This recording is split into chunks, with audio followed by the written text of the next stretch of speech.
अस्सलाम वालेकुम जी। सुबह सवेरे पाकिस्तान में बहुत खुशामदीद। मैं हूँ शिफा यूसुफजई और मैं हूँ वैस मंगलवाला। मेरी तरफ से भी आप सबको अस्सलाम वालेकुम। खुदा का शुक्र है कि उसने हमें आज की सुबह देखना नसीब फरमाई। एक सवाल से आगाज़ कर लेते हैं भाई। एक तो वैसे आप सवाल बड़े करते हैं। बस सवाल ही करना है, यही मेरी जबाबंदी इसी वजह से होगी। लोग जो यही कहेंगे कि भाई ये सवाल बहुत करता है, इसीलिए आपको लटकाया जाएगा। हौल वला कुव्वत। मेरी शक्ल देखें। नहीं मजाक कर रहे हैं। नहीं मेरी शक्ल देखें। हाँ, लेकिन बात मैं अच्छी करता हूँ ना। आप भी ऐसे ही किया करें। बस सही। सवाल पूछे। सवाल ये है भाई, सवाल ये है कि सच बोलूं तो आप ऑफेंड हो जाएंगे। ठीक है, अच्छा चले। ये एक होता है इंसान की जिंदगी में डिलेमास होते हैं। हाँ, कुछ लोग एक डिलेमा ये होता है कि अगर मैं सच बोलूंगा तो अगर आप नाराज हो जाएंगे, लेकिन अगर मैंने सच ना बोला तो बस फिर लोगों तक इन्फॉर्मेशन नहीं पहुंचेगी, या जो मेरा जो असल जो मेरे दिल में बात है वो लोगों तक नहीं पहुंच सकेगी, या ये कि जो मैं बताना चाह रहा हूँ वो मैं नहीं बता सकूंगा। इस डिलेमा से निकलें कैसे? बड़ा मुश्किल सवाल है वैसे, है ना। ये एथिकल क्वेश्चन है। ये आया था ये 2-3 दिन पहले किसी ने मुझसे किया। अच्छा, फिर आपने जवाब क्या दिया या सोच रहे हैं अभी उस पे? नहीं, मैं क्या सोचना, मैंने तो उससे ये कहा कि भाई देखो, मेरी नाराजगी आपके लिए अहम, मतलब आपकी नाराजगी मेरे लिए अहम नहीं है। I don't care about your नाराजगी। आप नाराज होते हैं तो होते रहें, लेकिन ये कि सुनने का, सच सुनने का हौसला होना चाहिए, वो हौसला ज़रूरी है। तो मेरी जो एक चाहत है कि मैं सच बोलूं, वो इस बात की चाहत से कहीं ज़्यादा है कि आप नाराज़ हो। हाँ, आपको मैं नाराज़ ना करूं। बिल्कुल। तो मैंने तो उसको ये जवाब दे दिया। अच्छा, इसमें एक तो और उसी पे नाराज़ हो गया। एक और आप तो सीधा सीधा बोल देते हैं यार। हाँ, एक और चीज भी है। देखें, अगर अगला शख्स आपकी नाराजगी की वजह से खामोश रहा और उसने सवाल नहीं उठाया या उसने अपना कॉन्सेप्ट जो है, ओपिनियन आपके सामने नहीं पेश किया, तो हो सकता है कि उसका ओपिनियन वाकई गलत हो और आप उसको दुरुस्त करने के लिए जब सामने रखेंगे बात, तो वो तभी रखेंगे जब वो आपसे बात करेगा। अगर वो इस डर से आपसे बात ही ना करे कि ये नाराज हो जाएगा और वो गलत चीज सोचता रहे या एक गलत ओपिनियन बना के बैठे रहे, और आप किसी का भी ओपिनियन गलत हो सकता है। हाँ, और आप उसको दुरुस्त कर सकें, तो उसके लिए जरूरी है कि आप अगले की बात सुने, क्योंकि जब तक सुनेंगे नहीं आपको कैसे पता चलेगा अगला सोच क्या रहा है और अगला क्या चीज। Communication is the most important thing. बिल्कुल, कम्युनिकेशन इज की। आप बोलें, गुफ्तगू करें, सच बोलें, अपने ख्यालात हैं, जो अपने अफकार हैं, उनका प्रचार करें। और आप प्रचार करेंगे तो पता लग जाएगा कि वो प्रचार सही है या नहीं है। उस पर गुफ्तगू होगी, उस पर बात होगी, उस पर डिबेट होगी, और सही आपका ओपिनियन अगला सुन के वो आपकी बात पे कायल हो जाए। हाँ, या आप कायल हो जाए उसके ओपिनियन पर। कायल करने का तरीका है। हाँ, बिल्कुल। ये मुझे ना एक और शख्स ने सिखाया था, मुझे याद आ गया। एक सियासतदान है पाकिस्तान के। अच्छा, वो जो पार्टी थी, वो पार्टी जो है वो बड़ी बदमाशियां करती थी। तो एक मरतबा एक उनके साहब से मैं मिला, तो दूसरे साहब ने कहा भाई ये हमारे खिलाफ बहुत बोलते हैं। तो उन्होंने कहा मुंह से बोलते हैं ना, तो मुंह से बात करेंगे इनसे।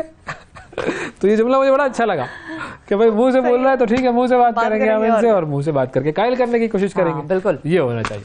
ठीक है जी। तो ये तो थी खैर एक छोटी सी इब्तिदाई गुफ्तगू। अब 60 सेकंड न्यूज़ की तरफ चलते हैं। मकबूजा फ़लस्तीनी मगरबी पट्टी में इसराइली कार्रवाइयाँ, मज़ीद 3 फ़लस्तीनी शहीद, तादाद 185 हो गई। गज़ा पर मुस्लिम दुनिया का रवैया और अक़वाम मुत्तहिदा की बेकसी बाइसे तशवीश है। HRCP। गज़ा का दूसरा बड़ा अस्पताल अल कुद्स भी ईंधन न होने की वजह से गैर फ़ाल हो गया। गज़ा के अस्पतालों में आग और खून का खेल नहीं देखना चाहते अमरीका। नवाज शरीफ का दौरा बलोचिस्तान, अहम सियासी शख्सियात की नून लीग में शमूलियत का इम्कान। पाकिस्तान और IMF के दरमियान 71 करोड़ डॉलर की किस्त के लिए मुज़ाकरात का आज से आगाज होगा। मुस्लिम लीग नून और MQM के रहनुमा कई उमूर पर मुत्तफिक हो गए। कौमी टीम के कप्तान बाबर आजम वतन वापस पहुंच गए। 2000 से ज़ायद अफगान मुहाजिरीन की तुरखम बॉर्डर से वापसी, मजमूई तादाद 2 लाख से मुतजावज़। बलोचिस्तान के मुख्तलिफ इलाकों में ज़लज़ले के झटके, शिद्दत 3.3 रिकॉर्ड। जी, ये थी 60 सेकंड न्यूज़, और आपने सुन लिया इसके अंदर बाबर आजम वतन वापस पहुंच गए हैं। बेहतरीन वर्ल्ड कप खेल के, बेहतरीन ज़बरदस्त पाकिस्तान की टीम की शानदार कारकर्दगी, और 9 मैचेस में एक भी उन्होंने जो है वो सेंचुरी स्कोर ना की। बहरहाल शाहीन, हारिस और हसन अली ये सब एक्सपोज हुए हैं। हारिस रऊफ तो खैर बहुत ही ज़्यादा 500 से ज़्यादा रन देने वाले खिलाड़ी बन गए हैं। वो वर्ल्ड कप में उन्होंने जो दिए हैं 500 रन, खुदा का खौफ करो यार। ऐसे दे रहे थे उनको, ये लो भाई रन, ये रन लो, ये तुम भी लो, ये तुम भी लो, ऐसे गिफ्ट दे रहे थे जैसे लेकर गए हो खास तौर पर। तो ऐसा हुआ है जी। शाहीन अफरीदी ओपनिंग स्पेल में जो विकेट लेने के लिए मशहूर थे, सिर्फ 4 विकेट ले सके वो अपने ओपनिंग स्पेल्स में। हाय हाय हाय, 9 में से 5 मैचों में पाकिस्तान हारा, लेकिन फिर भी पाकिस्तान की टीम है भाई, ठीक है, ऐसा होता है, कोई बात नहीं, आई एम विथ यू। होता है, अभी हम फिक्स करेंगे, हम ये मसाइल भी हल करेंगे। फिक्स से क्या करना है, हमने क्या कोई फिक्स नहीं फिक्स होना, ये मैं आपको बता दूं, शर्त लगा ले कि नहीं फिक्स होना। अभी ये बोर्ड के 3-4 जो बहुत दुनिया के आलिम तरीन लोग हैं ना, वो बैठेंगे, उसके बाद कहेंगे ये कप्तान चेंज कर दो, ये फलाना चेंज कर दो, ये ढिमकाना चेंज कर दो। भाई सिस्टम चेंज करना पड़ेगा, वो सिस्टम नहीं चेंज होगा तो कख नहीं होगा। बिल्कुल, सिस्टम बदलेंगे तो ही तकदीरें बदलेंगी, सिस्टम वही रहेगा तो वैसा का वैसा चलेगा सारा कुछ। और आईसीसी वर्ल्ड कप 2023 से बाहर होने के बावजूद पाकिस्तान टीम को करोड़ों रुपए मिलेंगे, ये बात कल से बड़ी चल रही है। और हमने कहा आपको भी जरा ये बताएं कि माल मिलेगा, और ठीक है, अब जाहिर है वो खेलते हैं, उनका भी जाहिर है घर ने चलना है, वो नहीं जाहिर है, तो ये तो है। लेकिन घर तो उससे चलता है जो पीसीबी उनको जो है वो कॉन्ट्रैक्ट के पैसे देता है ना, ये तो एक जाहिर है वर्ल्ड कप की अलग वो एक है सिलसिला।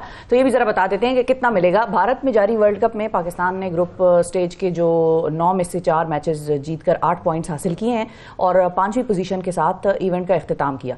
और आईसीसी ने वर्ल्ड कप के लिए मजमूई इनामी रकम जो है वो $10 मिलियन रखी है, $10 मिलियन टोटल।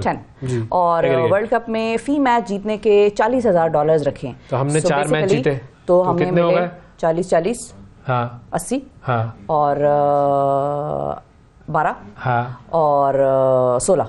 अरे भाई मैच देखो भाई की पैसों की बात है ना। स्कूल की टीचरें आपकी देख रही होंगी ना, उनको हार्ट अटैक आ गया होगा। वैसे उनको पता है, वो जानती होंगी कि मेरे जो ये टेबल्स थे ना, इन टेबल से तो मेरी जान जाती है। आज तक मेरे वो टेबल, मैं मतलब बुनियादी प्लस माइनस, ये डिवीजन शिविजन सब बुनियादी प्लस माइनस एवरेज सब निकाल के परसेंटेज लगा के, इवन अलजबरा भी कर लिया मैंने आज तक। 16 $1,60,000 हो गए ये, ठीक है, आगे बढ़े। तो ये जो है ग्रुप मरहले से बाहर होने वाली टीम को बहरहाल $1 लाख जो है वो मिलेंगे। तो कितने टोटल हो गए अब? 1 लाख, 1,60,000 तो वो हो गए, हाँ, और 1 लाख अलग हो गए, तो ठीक है 2,60,000 हो गए। शाबाश, गुड। अच्छा, वर्ल्ड कप में ग्रुप मरहले से बाहर होने वाली पाकिस्तानी टीम को आईसीसी की वर्ल्ड कप के लिए मुख्तस इनामी रकम जो है उसमें से मजमूई तौर पर $2,60,000 जो है वो मिलेंगे। और कौमी क्रिकेट टीम ने इसके अलावा ग्रुप मरहले के $1 लाख भी मिलेंगे। टोटल हो गया ना ये 2,60,000, बिल्कुल ठीक है। मजमूई तौर पर ये पाकिस्तान में कितने बने? 7,30,00,000 रुपए जी, तकरीबन ज्यादा ही रकम थोड़ी सी बन जाएंगे। तो ये जब तक टीम वापस आएगी, डॉलर का रेट और रुपए का रेट ऊपर नीचे मजीद हो जाएगा, तो थोड़ा आ गई ना टीम वापस। टीम ने क्या करना है, कौन सा वहाँ पर, वो तो सब 3 अलग-अलग फ्लाइटों से आ रहे हैं भाई। वही मैं जी, ये भी था सिलसिला जी। पता नहीं क्यों ऐसा होता है भाई। अगर जीत के आते तो फिर सब आते और बड़ा एक शोर शराबा जज्बा होता। अब तो सारे ख्वाब किरची करके आए हैं, तो बस डरावना ख्वाब देख कर आए हैं, तो बस ऐसे ही तू उधर उतर जा, तू उधर उतर जा, तू लग जा, साड़ी खैर है, बस के पीछे लिखा होता है, ये वो है सारा सिलसिला। और हाँ, वो जो हारने वाली टीम है, सेमीफाइनल हारने वाली टीमों को $8 लाख जो है वो मिलेंगे। ये भी मैंने बता, पहुंच जाते ना तुम लोग, तो ये 8 लाख भी आ जाते। वर्ल्ड कप की रनर अप टीम्स को 20 लाख, जबकि जीतने वाली जो टीम होगी उसको $40 लाख मिलेंगे। इंडिया को क्या? हाँ, सही कह रहे हैं आप। अच्छा, मेरी वैसे अपनी पता नहीं दिल नहीं चाह रहा, लेकिन बस कहना पड़ रहा है कि देखो डिजर्विंग टीम तो वही है। बिल्कुल, उन्होंने खेला 9 में से 9 मैचेस जीत लिए उन्होंने। हाँ, और ऐसा ही एक मरतबा हुआ था ऑस्ट्रेलिया के टाइम पे भी। अच्छा, जब ऑस्ट्रेलिया ने जीता था वर्ल्ड कप। ऑस्ट्रेलिया तो खैर बहुत मरतबा, देखो इंडिया ने कभी भी, ये मुझे एग्जैक्टली वो याद नहीं है कि कितने उन्होंने अनबीटन वो किए थे, लेकिन 10 मैचेस लगातार जीते हैं। इंडिया ने कभी भी नहीं जीते हैं, वो 9 तक पहुंच चुके हैं। अब अगला पता चलेगा। इसके अलावा पाकिस्तान, ऑस्ट्रेलिया, साउथ अफ्रीका, ये टीमें कई मरतबा 10 मैचेस लगातार जीत चुकी है। हाँ, बिल्कुल। पाकिस्तान ने भी 2-3 मरतबा ये किया है। ऑस्ट्रेलिया ने तो कई मरतबा किया है, 12-12, 13-13 मैचेस उन्होंने एक साथ जीते हैं, अनबीटन स्पेल जो होता है टीम का। तो अब इंडिया ये हिस्ट्री भी क्रिएट करने के करीब है। दिल तो नहीं चाह रहा, लेकिन चलो ठीक है भाई, क्या करें। हाँ, बिल्कुल भाई, ऐसा ही है भाई। काम किया है भाई, काम किया है। अच्छा देखो, 9 मैचेस इंडिया ने जीते, हर मैच के 2 पॉइंट थे। कितने पॉइंट होगा इंडिया के? 81 मतलब वो ये मैं 1 मिनट, 9 मैचेस जीते हैं, 9 मैचेस जीते हैं उन्होंने। एक मैच के थे 2 पॉइंट। अच्छा ठीक है, तो टोटल कितने? 28 कहाँ से हो? बता दो टीम, बता दो। एंकर बेचारी लाइव प्रोग्राम में बच रही है। 18 ये शाबाश, इसी तरह देखो प्रैक्टिस करोगे ना तो मैथ सीख जाओगे। मैथ्स की प्रैक्टिस मैंने अपने वालिद साहब से टेबल्स पे जितनी मार खाई है, टेबल पे ही बैठ के मारते होंगे वो, जितनी मार मैंने अपने वालिद साहब से टेबल याद करने पे खाई है नाज़रीन, उतनी मैंने किसी चीज के लिए नहीं खाई लेकिन वो मार आज भी लगता है कि कम थी, जरा बहुत कम थी। लेकिन बहरहाल लेकिन देखो 2-3 ट्राइज में आप 18 पॉइंट पे पहुंच गई ना। पहुंच गई, हाँ। अच्छा, अब बाबर आजम जो है वापस आ गए, ये मैं आपको बता रहा था। बाबर आजम वापस आए हैं, दुबई के रास्ते लाहौर वो पहुंचे हैं, और क्रिकेट बोर्ड का जो अमला है वो भी कुछ उनके साथ था। और रिपोर्ट्स के मुताबिक बाबर आजम के जब लाहौर एयरपोर्ट पर जिनकी फ्लाइट उतरी, बाबर बाहर आए तो अवाम बड़ी मौजूद थी वहाँ पर उनका इस्तकबाल करने के लिए। अवाम ने पाकिस्तान जिंदाबाद के नारे लगाए, और क्या करना। अच्छा, बस फिर तो ठीक है, फिर एंजॉय किया अवाम ने, मतलब सही है, मतलब जाहिर है जो भी आपकी परफॉर्मेंस रही हो, जैसी भी हो, ठीक है, हो जाता है, अनफिट होता है इंसान, कभी परफॉर्मेंस कर पाता है, कभी नहीं कर पाता। दुनिया के बड़े बड़े प्लेयर्स ऐसे हैं जो कि अनफिट रहे हैं, उनसे परफॉर्मेंसेस नहीं होती थी। कोई ऐसा खिलाड़ी नहीं है, चाहे वो आप सचिन तेंदुलकर ले लो, चाहे विराट कोहली ले लो, चाहे आप जो है वो कोई मार्क वॉ ले लो, इंग्लैंड को देखो वो बेचारे कैसे। बिल्कुल बिल्कुल, हाँ। अच्छा, तो अब आप ये नहीं कह सकते कि सिर्फ जो है बाबर आजम का कसूर है, होता है, ये होता है, ठीक है ना। इंग्लैंड अब देख लो, 3 मैचेस जीते उन्होंने टोटल, सिर्फ 3 मैचेस, कितने पॉइंट हुए उनके? हर मैच के 2 पॉइंट है, 6। हाँ, शाबाश नाजरीन, ये आज होगा, आज ये मैच की क्लास होती रहेगी, मैच की क्लास, ठीक है। तो मैडम, हाँ अच्छा, 6 मैच उन्होंने हारे, हाँ, ठीक है, और हर मैच के कितने पॉइंट है? 2 है, तो कितने पॉइंट उन्होंने हारे? 12। शाबाश, देखा, तेज हो गई ना। इसी तरह प्रैक्टिस करवाते रहेंगे हम आपको, बस जो स्कूल की फीस थी ना उसमें से थोड़े से मुझे दे देना।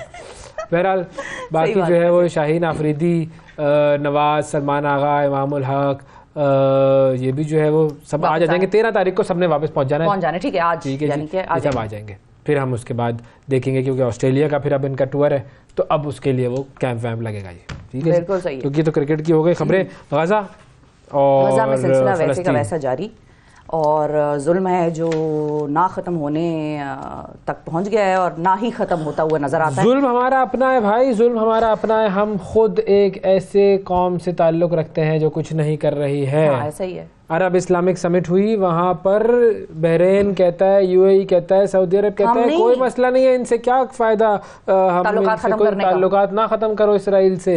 वो कहते हैं कि जी इनसे इकोनॉमिक टाइज बहाल रखो, इनको फ्यूल फराहम करते रहो ताकि इसराइल के जहाज़ चलते रहें, लेकिन अस्पताल बंद हो जाए। 39 बच्चे इनक्यूबेटर में मर गए। क्यों? क्योंकि वहाँ पर ऑक्सीजन ख़त्म हो गई थी, फ्यूल ख़त्म हो गया था। लेकिन हम एक ऐसी गैरतमंद कौम है, और हमारे जो इस वक्त जो बड़े बड़े ममालिक हैं जो हमारे मजहब को रिप्रेजेंट करते हैं, वो इतने गैरतमंद हैं कि वो कहते हैं कि दो इनको फ्यूल ताकि उनके जहाज बम्बारियां करते रहे। हाँ, तो ये हमारी हालत हो गई, और ये हमारी गैरत हो गई। वही समझ नहीं आ रहा था इस बात पे कि जब एक तरफ ये कर रहे हैं तो दूसरी तरफ वो ओआईसी का ड्रामा करने की क्या जरूरत थी कि सबको बुला रहे हैं, भाई आ जाओ, इस पे बात करेंगे, बैठेंगे, मजम्मतें और फलाना और ढिमकाना। डॉक्टर्स की फुटेज आई है, वो देखें आप, दिखाएं जरा इनको कि भाई किस तरीके से डॉक्टर्स जो हैं वो वहाँ पर बिजली नहीं है, वो अपने फोन्स की लाइटों से, टॉर्चों से इस तरीके से ऑपरेशन कर रहे हैं। ये इनकी हालत चल रही है। फुल स्क्रीन पर ये वीडियो आप देख सकते हैं कि ये डॉक्टर्स जो है वो ऑपरेशन कर रहे हैं, और वहाँ पर लाइट नहीं है, एनेस्थेसिया नहीं है, बिल्कुल तकलीफ में लोग ऑपरेशन करवा रहे हैं अपना, और कोई तो उस दर्द से भी कितने तो शहीद हो गए होंगे, बिल्कुल उस तकलीफ से ही नहीं वो मतलब बर्दाश्त नहीं कर पा रहे होंगे। लेकिन एक और आपको स्टोरी सुनाते हैं इसी हवाले से। फॉक्स न्यूज़ बड़ा मशहूर एक इदारा है, और बड़ा मशहूर एक न्यूज़ का प्लेटफॉर्म है, और बड़ा टीवी चैनल है, उनकी मुख्तलिफ खबरों की वेबसाइट्स हैं। अच्छा, फॉक्स न्यूज़ में प्रोग्राम में, और प्रोग्राम भी बड़ा मशहूर है, ये नहीं कि कोई हल्का प्रोग्राम है, प्रोग्राम भी बड़ा मशहूर है। उसमें गलत मालूमात देने पर सोशल मीडिया पर तनकीदी तबसरों का एक अंबार लग गया है। ऐसी निश्तरबाजी हुई इनकी तरफ कि ये याद रखेंगे, इसराइली हामी एजेंडे फैलाने वालों ने दुनिया को इस कदर बेवकूफ़ समझ लिया है कि इंतहाई बेशर्मी से गलत मालूमात टेलीविज़न पे देते हैं, और वो ऐसी कि सारी दुनिया को वो पता होता है। फॉक्स न्यूज़ के एक प्रोग्राम दी फॉल्कनर में, फॉक्स में एक खातून ने बयान दिया, 17 लाख फलस्तीनी निकाल दिए भाई। अब पागल होगा, कौन है, दिमाग खराब है इस खातून का, क्या इसमें अकल नहीं है या इसके पास टेलीविजन नहीं है, मतलब या न्यूज नहीं है, फैक्ट्स ही नहीं है, वो फलस्तीनी नहीं है भैया, वो हमारे यहाँ कभी नहीं आए और हमने ना ही फलस्तीनियों को निकाला है। वो समझ लो कि फलस्तीन के पड़ोसी है ना पाकिस्तान मिडिल ईस्ट में भी नहीं है, पाकिस्तान एशिया साउथ की तरफ है और पाकिस्तान मिडिल ईस्ट में नहीं है। इनको कोई बताओ पाकिस्तान मिडिल ईस्ट में नहीं है, अरब मुल्क नहीं है। जी बिल्कुल, इन जोहला को कोई ये बताए, और मुल्क बदर कर दिया हमने अफगानिस्तान के लोगों को जो गैर कानूनी तौर पर यहाँ मुकीम थे 17 लाख में से चंद हजार जो भी होंगे, 2 लाख आज की ताज़ा फिगर है, 2 लाख जो है वो अफगानी भेजे गए हैं वापस, वो वापस गए जो गैर कानूनी तौर पर यहाँ पर थे। और बहुत सारे हमारे भी ऐसे हैं जिनको परेशानी हो गई है। फलस्तीन की बात करो ना तो वो कहते हैं हमने भी तो अफगानियों को निकाल दिया, हम कौन सा अच्छा सलूक कर रहे हैं। अफगानियों को नहीं निकाला, वो बहुत सारे अफगानी यहीं पर रह रहे हैं हमारे, वो यहीं पर हैं, उनके बिजनेसेस, कारोबार, पढ़ाई लिखाई, काम धंधा सब चल रहा है। ह्यूमन राइट की जैसे हमने वायलेशन कर दी, हमारे अपने पाकिस्तानियों को तकलीफ हो रही है और वो उस चीज को कह रहे हैं कि उसको छोड़ दें, इस पर बात कर लें। अरे भाई वो एक अलग क्राइसिस है, वहां पर जुल्म हो रहा है, बच्चे मर रहे हैं, कह रहे नहीं जी आप लोग भी जो है इनको निकाल रहे हैं। वाला काम इधर ना करें, वो एक बहुत सीरियस मसला है जिससे वो सारी कौम गुजर रही है। और ये ज़हन में रखें, गैर कानूनी तौर पर वो बैठे रहते थे और उसके बाद वहां पर सारी दहशतगर्दियां हमारे जो थी उसके अंदर कितनी इन्वॉल्वमेंट आ रही है। आपके ड्रग्स का ट्रेड, आपके तेल का ट्रेड, हर चीज में कहीं ना कहीं इनकी इन्वॉल्वमेंट रही है। लेकिन नहीं जी, इनको पालो भी सकता है, ये हमारी so called elite civil class है जो कहती है। रखिए बिल्कुल कि बहुत सारे लोग ऐसे भी हैं जो वापस जा रहे हैं, जिनका दहशतगर्दी और इन चीजों से कोई ताल्लुक नहीं भी होगा, लेकिन जाहिर है वो गैर कानूनी तौर पर थे। और वही होता है कि लॉज या कानून या रेगुलेशंस जो हैं वो मैसेज के लिए बनती हैं, एक्सेप्शंस 1 या 2 लोगों के लिए वो नहीं बनती हैं, और फिर उसकी इम्प्लीमेंटेशन भी एक प्रॉपर बड़े पैमाने पे होती है। वो ये भी नहीं हो सकता कि उसको कैसे आइडेंटिफाई करेंगे या किस तरह से। तो बस वो बेसिक बुनियादी लेवल चीज़ जो है वो ये है कि कागजात हैं तो रहेंगे, कागजात नहीं है तो उनको बरतानिया को देख लें, ये एक तरफ ही हमारे यूएई और बहरीन और सब इस तरह के ममालिक जो सो कॉल्ड अपने आप को मुसलमान होने का दावा करते हैं, क्या जवाब देंगे? ऊपर जाएंगे तो क्या मुंह दिखाओगे तुम लोग अपना? ऊपर तो चलो अब जब वक्त आएगा तो ही, अभी तो भूले बैठे हैं कि ऊपर भी जाना है, नहीं है इन लोगों को। लेकिन ये लोग अब दुनिया वेस्ट के इन लोगों को क्या मुंह दिखाएंगे जो रोजाना एहतजाज के लिए फलस्तीन के लिए निकल रहे हैं। जी, ये बरतानिया का एहतजाज की फुटेज दिखाएं भाई, कितना बड़ा एहतजाज हुआ है ये बरतानिया के अंदर, और बरतानिया की तारीख का सबसे बड़ा एहतजाज कहेंगे इसको। और वो कर किस लिए रहे? फलस्तीनियों के लिए। जिसके अंदर गैरत होगी वो उठेगा, जिसके अंदर गैरत होगी वो ये बात करेगा, जिसके अंदर गैरत नहीं होगी वो खामोश रहेगा। बहुत सीधी सी बात है, इसके अंदर कोई दो राय हो ही नहीं सकती। नहीं है, बिल्कुल। बहुत सारे लोग जो कि फलस्तीन की हिमायत कर रहे हैं इस वक्त, अच्छा डिबेट्स देखें ना आप इंटरनेशनल मीडिया के ऊपर, बीबीसी का क्वेश्चन टाइम देख लें, ये वो भाई उसके ऊपर रोजाना की बुनियाद पर डिबेट्स हो रही हैं, उसमें फलस्तीन के हक में भी वो आवाज है, लेकिन वो इतने अंधे बने हुए होते हैं, वो कहते हैं 7 अक्टूबर को सब कुछ शुरू हुआ है। हाँ भाई इससे पहले जो हो रहा था उसको आप बिल्कुल भूल जाते हैं। तो बहरहाल, लेकिन दोनों साइड्स हैं, डिबेट कर रही हैं, बात कर रही हैं। अब ये लोग जो एहतजाज करने के लिए निकले हुए हैं, झंडा उठाने तक पे तो पाबंदी लगा दी गई है, और ये बातें करते हैं सो कॉल्ड सारे जो सिविलाइज्ड वर्ल्ड हैं कि जी हम सबसे बड़े ह्यूमन राइट्स के चैंपियन हैं। खाक तुम लोग ह्यूमन राइट्स के चैंपियन हो, और ऊपर से हमारा यूक्रेन में हो रहा था तो बहुत तबाही मच गई, रशिया ने कर लिया तो बहुत तबाही मच गई। अब इसराइल वही काम कर रहा है तो नहीं, वही बिल्कुल ठीक कर रहा है। और ये लोग जो मुजाहिरों में जा रहे हैं ये क्योंकि मुसलमान है, बस बेसिकली सवाल जो बात है वो ये है कि क्योंकि यहाँ पर मुसलमान है तो इसलिए ये चीज यहाँ पर सही है, वहां पर मुसलमान नहीं थे तो इसलिए वहां पर तो गलत नहीं करे ना। हमने क्या कर लिया? हमारे मुल्क में कौन सा ऑफिशियल प्रोटेस्ट हो गया? कोई ऑफिशियल प्रोटेस्ट हुआ है? बिल्कुल, वजीर आजम और सारे अरबाब इख्तियार सबको भाई बाहर निकलना चाहिए, आए ना चले, आप लोग बयान दे रहे हैं ठीक है, लेकिन चलो अगर अवाम का नहीं, अवाम के साथ करना, पार्लियामेंट्री एहतजाज आप अवाम के साथ क्यों नहीं करना भाई? अलग है क्या हमसे? क्या वो अलग कुछ खाते हैं, हम अलग कुछ खाते हैं क्या? हमारे वोटों से पहुंचते हैं वो अलग कर ले, ये इनकी अय्याशी लगी पड़ी है, अलग कर ले भाई। नहीं, वैसे ही जाके मतलब अलग हो जाते हैं। नहीं, मैं तो वो रास्ता बता रही हूँ कि कम से कम कुछ तो करें। मतलब मैं तो वो कह रही हूँ कि फिर वो कहेंगे सिक्योरिटी ये मिडिल ग्राउंड, मतलब वो कॉन्स्टिट्यूशन एवेन्यू पे तो आम आदमी घुसते हुए 4 दफा सोचता है कि कितने रास्ते उसको अबूर करने पड़ेंगे, कितनी जगह वो जवाब देगा, कितनी जगह उसके शीशे उतारने पड़ेंगे। बेहतर है ये लोग जो कि एहतजाज कर रहे हैं। कम से कम पार्लियामेंट्री, सेनेट, वेनेट, सबके जितने पुराने पार्लियामेंट्री लीडर्स थे, जितने अपोजिशन लीडर्स, सेनेटर्स जितने हैं, वो सारे निकल आए भाई। अपना पूरा एक कॉन्स्टिट्यूशनल जो एक हमारा फ्रेमवर्क है उसके तहत सारे निकल आए। बेशक कॉन्स्टिट्यूशन एवेन्यू पे ही चल लें तो कम से कम इतना होगा कि भाई पाकिस्तान के जितने पॉलिटिशियंस हैं, सारी पार्टियों के अक्रॉस द बोर्ड अरबाब इख्तियार जितने हैं, वो सब निकल आए फ़लस्तीन के हक में। कुछ करें ऑफिशियल लेवल पे करें। ये तो हाँ करेंगे जी, बस छोड़ें, बस ये अपनी कहानियाँ कर लेंगे। चलो आगे बढ़ते हैं, कुछ और आपको बताते हैं जी। ज़िंदगी में बहुत सारी चीज़ें हो रही हैं और खाने पीने का मामला डिस्कस कर लेते हैं कुछ। क्या करें भाई, मूड चेंजर करना है, मूड चेंजर करना है। और सुबह सुबह कितने लोग हैं आप में से जो नाश्ता करते हैं? हमें जरा सोशल मीडिया में बताइएगा। मैं तो करता हूँ भाई नाश्ता। मैं भी करती हूँ, लेकिन जरा मेरा भागम दौड़ वाला होता है, लेकिन करती हूँ मैं। लेकिन ये है कि नाश्ता बादशाह की तरह किया करें ताकि आपको पूरे दिन वो सस्टेन करे। बादशाह भाग दौड़ कर रहा होता है, बड़ा भाग रहा है, इधर भाग रहा है, उधर बादशाह। बहरहाल अब एक काम हुआ है कोलंबिया में, वो मैं आपको बताता हूँ। कोलंबिया ने शहरियों के तर्ज जिंदगी और खाने पीने की आदत को दुरुस्त करने के लिए दुनिया का पहला जंक फूड लॉ मुतारिफ करवा दिया है। जी ये देखो, ये काम कर रहे हैं भाई। कोलंबिया में जंक फूड के ज़्यादा इस्तेमाल के बायस तनासुब बढ़ रहा था बीमारियों का, तो हुकूमत ने जंक फूड कानून बनाया है। वहाँ पर एक शख्स एक दिन में 12 ग्राम नमक इस्तेमाल करता है, जो कि दुनिया में सबसे ज़्यादा शरह है, वहाँ पर दुनिया में सबसे ज़्यादा रेट है ये। और इसी वजह से जाहिर है फिर दिल का दौरा वगैरह, ये ब्लड प्रेशर वगैरह चीज़ें बढ़ जाती हैं। तो उन्होंने क्या क्या है कि जी अल्ट्रा प्रोसेस्ड फूड जो है उस पर 10% एक्स्ट्रा टैक्स लगाया है। आइंदा बरस ये 15% हो जाएगा, 2025 में ये 20% हो जाएगा टैक्स। अल्ट्रा प्रोसेस फूड के ऊपर इन्होंने एक्स्ट्रा टैक्स लगा दिया, अल्ट्रा प्रोसेस टैक्स लगा दिया इन्होंने, ताकि लोगों को इसकी खपत करने से रोका जा सके। अच्छा, जंक फूड में क्या आता है फिर? शक्कर, नमक, ये चिकनाई, इस तरह की सारे जो चीज़ें हैं, sausage, cereals, jelly, jams, purees, सब चीज़ें जो है सब डब्बे खाना जो भी एक्स्ट्रा डब्बे की चीज़ें, उन्होंने कहा भाई चलो भाई लगाओ। लाजमी वार्निंग भी हर एक के ऊपर बड़ी बड़ी लिखी हुई होगी, ये उन्होंने मुतारिफ करवा दिया है ताकि शहरी जो है वो तंबाकू नोशी वालों के लिए ये है कि उससे खैर होता तो कुछ नहीं है, लेकिन शुगर टैक्स भी होता है दुनिया में, वैसे कुछ ममालिक ने लगाया हुआ है, तो ये भी उसी तर्ज का एक कानून है जो आया है जी, शुगर टैक्स। ये हुआ है भाई। अच्छा है, अच्छा ये पाकिस्तान में भी होना चाहिए भाई। कवानीन तो खैर बना लेते हैं पाकिस्तान वाले, इम्प्लीमेंटेशन अलग रहती है, लेकिन कर लो यार, कुछ कर बिल्कुल।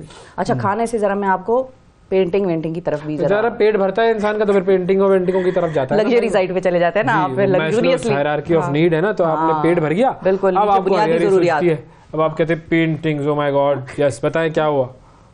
1932 में पेब्लो पिकासो, आपको ज़ाहिर नाम सुना होगा, बहुत सारे लोगों ने, सब जानते भी हैं उसको। पेब्लो पिकासो की बनाई गई पेंटिंग जो है women with a watch, women with a watch, यानी कि खातून एक घड़ी के साथ, बुध के रोज पहनी आपने? नहीं, हाँ मैंने पहनी। विमेन विद अ वॉच बुध के रोज न्यूयॉर्क के नीलामी घर से घर जो है उससे नीलामी हुई, उसकी नीलामी हुई, और कितने मिलियन डॉलर में हुई? 139.3 मिलियन डॉलर में फरोख्त हुई है। 139.3 मिलियन डॉलर जी। हुए ये उसकी घड़ी मुझे देते थोड़ी पेंटिंग उस खातून ने पहनी है। कैसी कार्टूनिस्ट पेंटिंग है ये पिकासो ने कुछ अजीब सी बनाई है, लेकिन मैं तो समझ रहा था बड़ा पेंटर होगा पिकासो ये। लेकिन वैसे ये जिसने खरीदी है वही आंख रखता है, हमें क्या पता है? आंख नहीं रखता, वो माल रखता है, बिल्कुल। ये मुसव्विर की किसी भी पेंटिंग के लिए हासिल की गई दूसरी सबसे ज़्यादा कीमत है, और किसी भी मुसव्विर की बेसिकली ये बात हो रही है। और इस पेंटिंग में हिस्पानवी मुसव्विर जो पेब्लो पिकासो है, उसकी एक दोस्त फ्रांसीसी पेंटर मैरी थेरेस वॉल्टर जो है उसको दिखाया गया। बेसिकली उसने अपनी फ्रेंड को बनाया है इस पे, और जो नीले रंग के पस मंज़र में कांटोदार तख्तनुमा एक जिसको कहते हैं कुर्सी पर बैठी हुई हैं, और नीलामी में फ़रोख्त होने वाली जो पिकासो की अब तक की सबसे महंगी पेंटिंग है। और बेसिकली ये है। अच्छा, इससे पहले 2015 में क्रिस्टीज़ में ख़रीदार जो है उसकी प्रीमियम, मतलब अगर उस वक्त की बात करें तो उस वक्त जो बिकी थी पेंटिंग वो थी 179 मिलियन डॉलर्स की, और वो उस वक्त फ़रोख्त हुई थी। तो ये सारी सूरत हाल है अब, और मैंने कहा कि आपको ज़रा बताई जाए। तो ये मैंने भी एक पेंटिंग बना दी है। अच्छा, बस मेरी एक दोस्त है, हाँ, उसने भी घड़ी पहनी हुई है, उसकी मैंने ये इसी तरह की तस्वीर बनाई है ना उसने, ये मैंने बना दी तस्वीर। वॉच भी बनाई हुई है, देखें 12 बजे इस पे, ठीक है ना? ये मुंह नहीं है आपका, अच्छा, वॉच है, हाँ, मुंह अलग है। अच्छा, बनाई आपने, ये मेरी है, ये आपकी तस्वीर है। एब्स्ट्रैक्ट आर्ट का ये नादिर और नायाब नमूना है ये। और जब पिकासो की पेंटिंग कोई 139.3 मिलियन डॉलर्स में जा सकती है, तो ये भी जा सकती है भाई। इस पे कलर वलर कर दूंगा ना मैं, थोड़ी बेहतर हो जाएगी। 140 रुपए की तो बिकी जाएगी। हाँ चलो ठीक है, 140 का तो भाई है कोई 140 में खरीदने वाला? बोली 140 रुपए एक है, कोई 140 रुपए दो, 140 रुपए तीन, कोई भी नहीं आया, कोई आया ये 140 में भी कोई नहीं खरीद रहा। साहब की इज्जत रखने के लिए मैं ही ले लूंगी, यही नाचीज ही 140 रुपए में खरीद रही भाई। आज की 140 रुपए की आमदनी हो गई, 140 रुपए सोल्ड। अल्लाह ताला ने रिस्क का कैसा इंतजाम किया है कि 140 रुपए में ये तस्वीर बिक गई। जिसमें घड़ी भी बनाई हुई है। घड़ी भी बनाई है, बिल्कुल घड़ी पहनी हुई है। और यहाँ पर अब हम जाते हैं एक वक्फे की तरफ, क्योंकि वक्फे की भी घड़ियाँ होती हैं और वो घड़ियाँ जब गुजर जाएं तो फिर उस वक्फे का फायदा कोई नहीं रहता। तो इसी वक्फे की घड़ी में हम जाएंगे एक वक्फे की तरफ।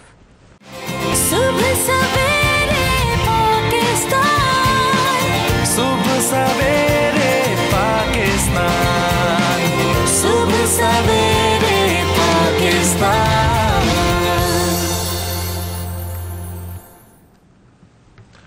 वेलकम बैक जी। शेर सुनाता हूँ भाई, शेर सुनिए। इरशाद जी।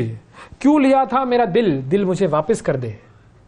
तो दिया ही क्यों लिया था मेरा दिल, दिल मुझे वापस कर दे। छोड़ ये रोज की किल किल, मुझे वापस कर दे। भाई जिंदगी आसान बना भाई, वापस कर दे। क्यों इतनी टेंशन लगाई? नहीं तो वैसे आपने दिया क्यों था? मतलब काम देखे, पहले सोचो, पहले तोलो, फिर बोलो ना। फिर बोलो, बिल्कुल तो दे दिया आपने, अब आप वापस मांग रहे हैं। वो मैंने दिया, लेकिन बाद में मुझे एहसास हुआ कि भाई ये घाटे का सही सौदा जगह नहीं है, ये घाटे का सौदा है, ये तो अपना सामान चला गया।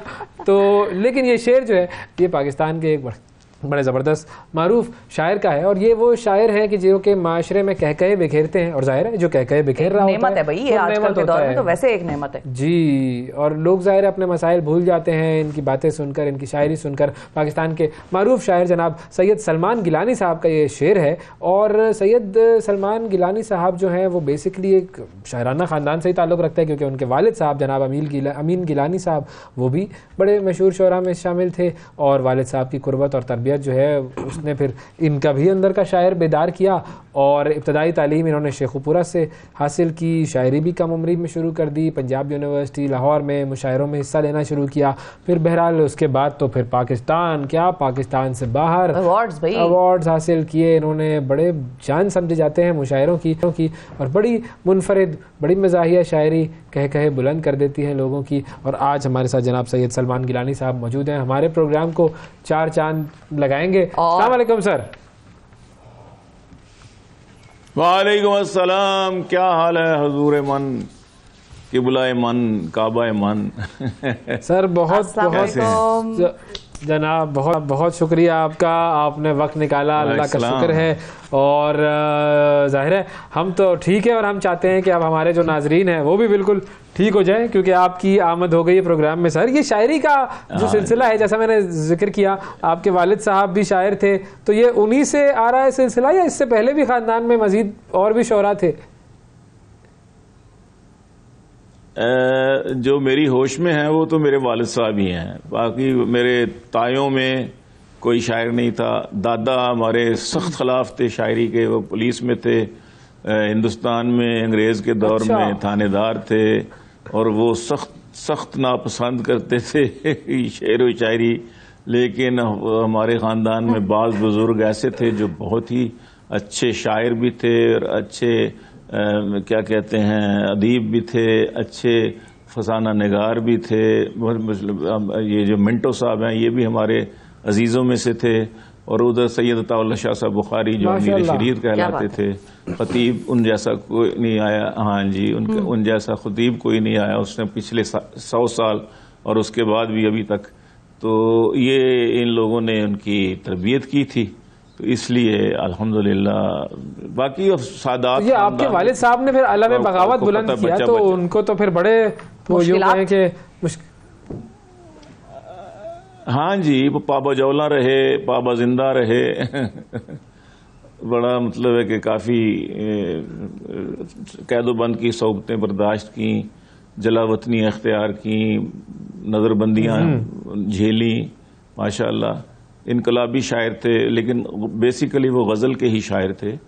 इन ऑल इंडिया मुशायरों में, ऑल इंडिया रेडियो पढ़ते रहे हैं। और फिर फिल्मों में भी कुछ गाने वाने लिखे थे शुरू में, शकील बदायूनी के साथ और साहिर के साथ मतलब के।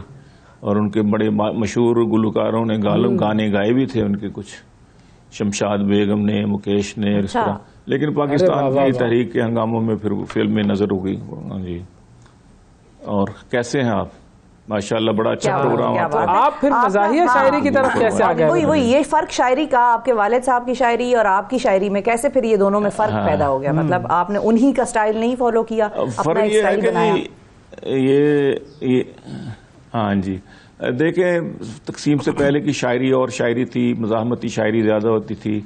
उसके बाद गज़ल में भी जो गुलू बुलबुल का रंग था वो भी निकल के तो मज़ाहमती अदब इख्तियार कर गया, और उसमें मज़ामीन करंट अफेयर्स के हवाले से भी आने शुरू हो गए, फिर माशरे की इस्लाह के मौज़ूआत आने शुरू हो गए, फिर उसमें अगर किसी के अंदर मजहबी आहंग वो है क्या का रंग है तो वो उसका उस अशार में उसका इजहार होने लग गया।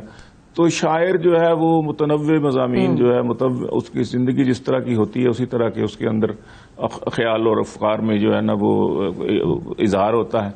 तो पाकिस्तान में मैंने भी इस पहले तो जाहिर है कि कॉलेज स्टूडेंट जी था हम, तो इंटर कॉलेजिएट मुशायरे, इंटर यूनिवर्सिटीज़ मुशायरे पढ़ते थे, तो हम भी गुलो बुलबुल की शायरी, लबो रुखसार की शायरी करते थे। फिर आहिस्ता आहिस्ता उसमें जब हम मुताला बढ़ता गया, मुशाहिदा बढ़ता गया, तो हम भी उस रंग में रंगे गए और वालिद साहब से इस्लाह लेते रहे। फिर मैंने 2004-05 में असल में सियासी चूँकि टच भी था हमारी शायरी में अपोजिशन के लिए, जब भी हम किसी जमात के साथ वाबस्ता होते थे या किसी जलसे में सियासी रंग भरते थे तो उसमें जाहिर है कि थोड़ी बहुत हरीफ की अजब भी करनी पड़ती है, तो तबीयत में मिजाज तो था ही। तो उसको फिर मैंने गज़ल के पैराए में और इस मिजाज के पैराए में उसको ले आया, और मैंने महसूस किया कि अब लोगों को हंसने की ज़रूरत है। मैं फिर इस तरफ निकल आया, लेकिन मैंने वो रंग छोड़ा नहीं। मेरी नात की किताबें भी आती अच्छा, हंसने की तरफ आएंगे जी, गज़लों भी आती रही। जी जी जी जी बिल्कुल। अच्छा, हंसने की तरफ आएंगे, लेकिन क्योंकि हमारी सोसाइटी भी बड़ी सख्त, जिसको कहते हैं ना आजकल भी बड़ी सियासी है, और आपने सियासी शायरी का जिक्र किया और अपोजिशन के हवाले से सियासी जो शायरी है या तंज़ो मज़ाक के निश्तर जो एक दूसरे पे बरसाए जाते हैं उसका जिक्र किया, तो आपसे मैं ये पूछना चाहूंगी कि जब आजकल आप उस वक्त के दौर में जब कोई सख्त सियासी शायरी भी करता था अपने अपोजिशन के हवाले से, तो भी उसमें एक एहतराम का अंसर शामिल होता था, मतलब उसमें एक इंतहा की बदतमीजी या इंतहा का वो जो एक कहते हैं ना तमस्खर उड़ाना, उस किस्म की चीज़ नहीं होती थी, एक ढके छुपके अल्फाज में वो किया जाता था। अब आजकल के दौर को उस वक्त से आप कैसे कंपेयर करते हैं जब ये वैल्यूज़ में यकसर तब्दीली आ गई है और अल्फाज में और तरीकों में भी? बिल्कुल दुरुस्त, हाँ जी, बिल्कुल दुरुस्त फरमाया। जैसे हमारे सियासतदानों की तकरीरों में तब्दीलियाँ आ गई हैं, नारों में तब्दीलियाँ आ गई हैं, इसी तरह शायरी में भी फक्कड़पन आ गया, और हरीफ को यानी तमस्खुर उड़ाना, उसके मजाक उड़ाना, उसके ख़ानदान को छेड़ना, उसके मतलब है कि इस किस्म की हत्ता कि गालियों तक की मतलब है कि मैं देख रहा हूँ कि शायरी में पाई जाती हैं, गालियाँ तक पाई जाती हैं। तो ये तो बहुत ही बुरी बात है ना जी। उस ज़माने में हमारे आज से 40-50 साल पहले यानी 70 का इलेक्शन मैंने देखा, तो उसमें बड़ा ही अदब व एहतराम था, एक दूसरे के साथ बहुत ही अच्छे बिहेवियर के साथ पेश आया जाता था। कोई मतलब कि सियासी मुखालफत होती थी लेकिन एक दूसरे के खिलाफ नहीं होते थे। मुखालफत में और खिलाफ होने में बड़ा फ़र्क है। तो मुखालफत करें लेकिन नज़रियाती मुखालफत करें, उसकी सियासी रवादारी करनी होनी चाहिए। पहले तो जनाजों में शरीक हो जाना, एक दूसरे के साथ गम में और उसके खुशी में शरीक होना, ये सब कुछ होता था जी। आपस में रिश्तेदारियां भी होती थी। अब तो दुश्मनियों में बदल गई हैं जी। घर में लड़ाइयां हैं और बाप बेटा, भाई भाई बहनें आपस में सियासी हवाले से ही एक दूसरे से दूर हो गए हैं। ये बड़ी अजीब सिचुएशन है जी, और ये नहीं होनी चाहिए। बिल्कुल सही बात है, ये नहीं होनी चाहिए। अच्छा, हम कुछ जो है मैं चाहूंगा कि कुछ सियासी शायरी और कुछ गैर सियासी शायरी दोनों हो जाए। भाई ठीक है, पाबंदियां जो है वो अपनी जगह, मगर शायरी तो शायरी है ना, तो कुछ लेंगे। अच्छा, तो जनाब तस्वीर साहब हमारे साथ मौजूद हैं, उनसे भी बात करते हैं। पहले फोन कॉल ले लेते हैं एक, और फिर उसके बाद शायरी की तरफ आएंगे। राना तस्वीर साहब, अस्सलाम वालेकुम। जी जरूर। तो मेरी ये गुजारिश है, सवाल है जी कि ये जो मौजूदा दौर जो जा रहा है, महंगाई के हवाले से, पेट्रोल को सामने रख के, डीजल को सामने रख के, स्मोक और हालात को सामने रख के, इसमें क्या मज़ाहिया शायरी की गुंजाइश बनती है? सवाल तो बड़ा सख्त है आपका। हाँ, अच्छा सवाल है। जल्दी 2 सवाल छोटे। जी। ये शिफा यूसुफजई इतनी छुट्टियां करती है, इस पे कोई मज़ाहिया शायरी मिल सके हमें? हाँ ठीक है। तीसरा सवाल छोटा सा ये है कि इनके जो फेवरेट शायर कौन है जिनके ये? हाँ, सलमान साहब। बिल्कुल ठीक है, अभी पूछते हैं जी फेवरेट शायर। सर जनाब सलमान साहब, आपका कौन है फेवरेट शायर? जी मेरे फेवरेट शायर जी 2-3 हैं जो इस हवाले से कि एक तो इरफान सिद्दीकी साहब हैं जो इस वक्त अमेरिका में हैं, उर्दू के मज़ाक के बहुत बड़े शायर हैं, और मैं समझता हूँ कि अगर वो पाकिस्तान में होते तो शायद अनवर मसूद साहब के बाद दूसरा नंबर ही उनका होता। तो एक तो मुझे अनवर साहब तो बहरहाल हमारे कप्तान हैं ही, लेकिन मैंने जनाब वो तो बिल्कुल सही बात, वो तो उनका लेवल और से बहुत मुतासर। हाँ जी, वो हाँ मेरे वो मज़ाक में तो वो बहुत बड़ा नाम, जबरदस्त शायर थे। जी हाँ जी हाँ जी हाँ। बाकी उनका एक सवाल था कि महंगाई और उसमें क्या कहते हैं गिरानी के दौर में मज़ाहिया शायरी आज के दौर में बिल्कुल हो सकती है, बिल्कुल। हाँ जी, हाँ जी जी। बात यह है कि ये भी तो एक अलम और फिक्र की बात है ना जी, कि महंगाई इतनी बढ़ती जा रही है, तो उसकी वजह से जो लोग खुदकुशियां कर रहे हैं और उनके घरों में फाके हो रहे हैं, और वो इस कदर परेशान है कि टेंशन की वजह से उनको बीपी हो गए हैं, किसी को शुगर हो गई, किसी तो उनको हम जब इसी हवाले से हंसाते हैं, महंगाई के हवाले से ही, तो कम से कम कुछ लेवल तो उनका गम का और परेशानी का और वो टेंशन का कम होता है ना जी, तो उसमें हमारा हिस्सा पड़ जाता है। अब मैं अगर अर्ज करे तो इस पर कुछ तो अब सर कुछ आते हैं ना जरा कुछ गम और टेंशन को कम करने की तरफ, बल्कि पहले तो मैं चाहूंगा कोई सियासी शायरी हो जाए जो कि जरा हमारे सियासी हालात की तरफ आए, और फिर उसके बाद हमारी और आपकी गारंटी कोई नहीं है, लेकिन मैं कर ले जी।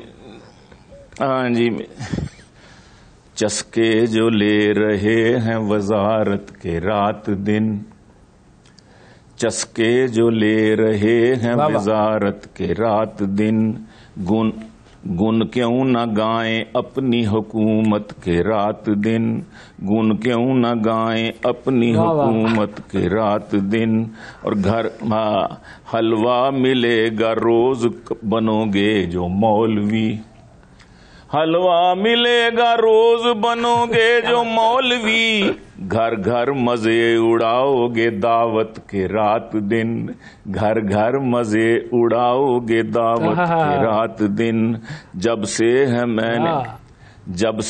मैंने छोड़ा पुलिस का डिपार्टमेंट, जब से है मैंने छोड़ा पुलिस का डिपार्टमेंट, आते हैं याद हाय वो रिश्वत के रात दिन, आते हैं याद हाय वो रिश्वत के रात दिन, आते हैं याद हाय वो रिश्वत के रात दिन।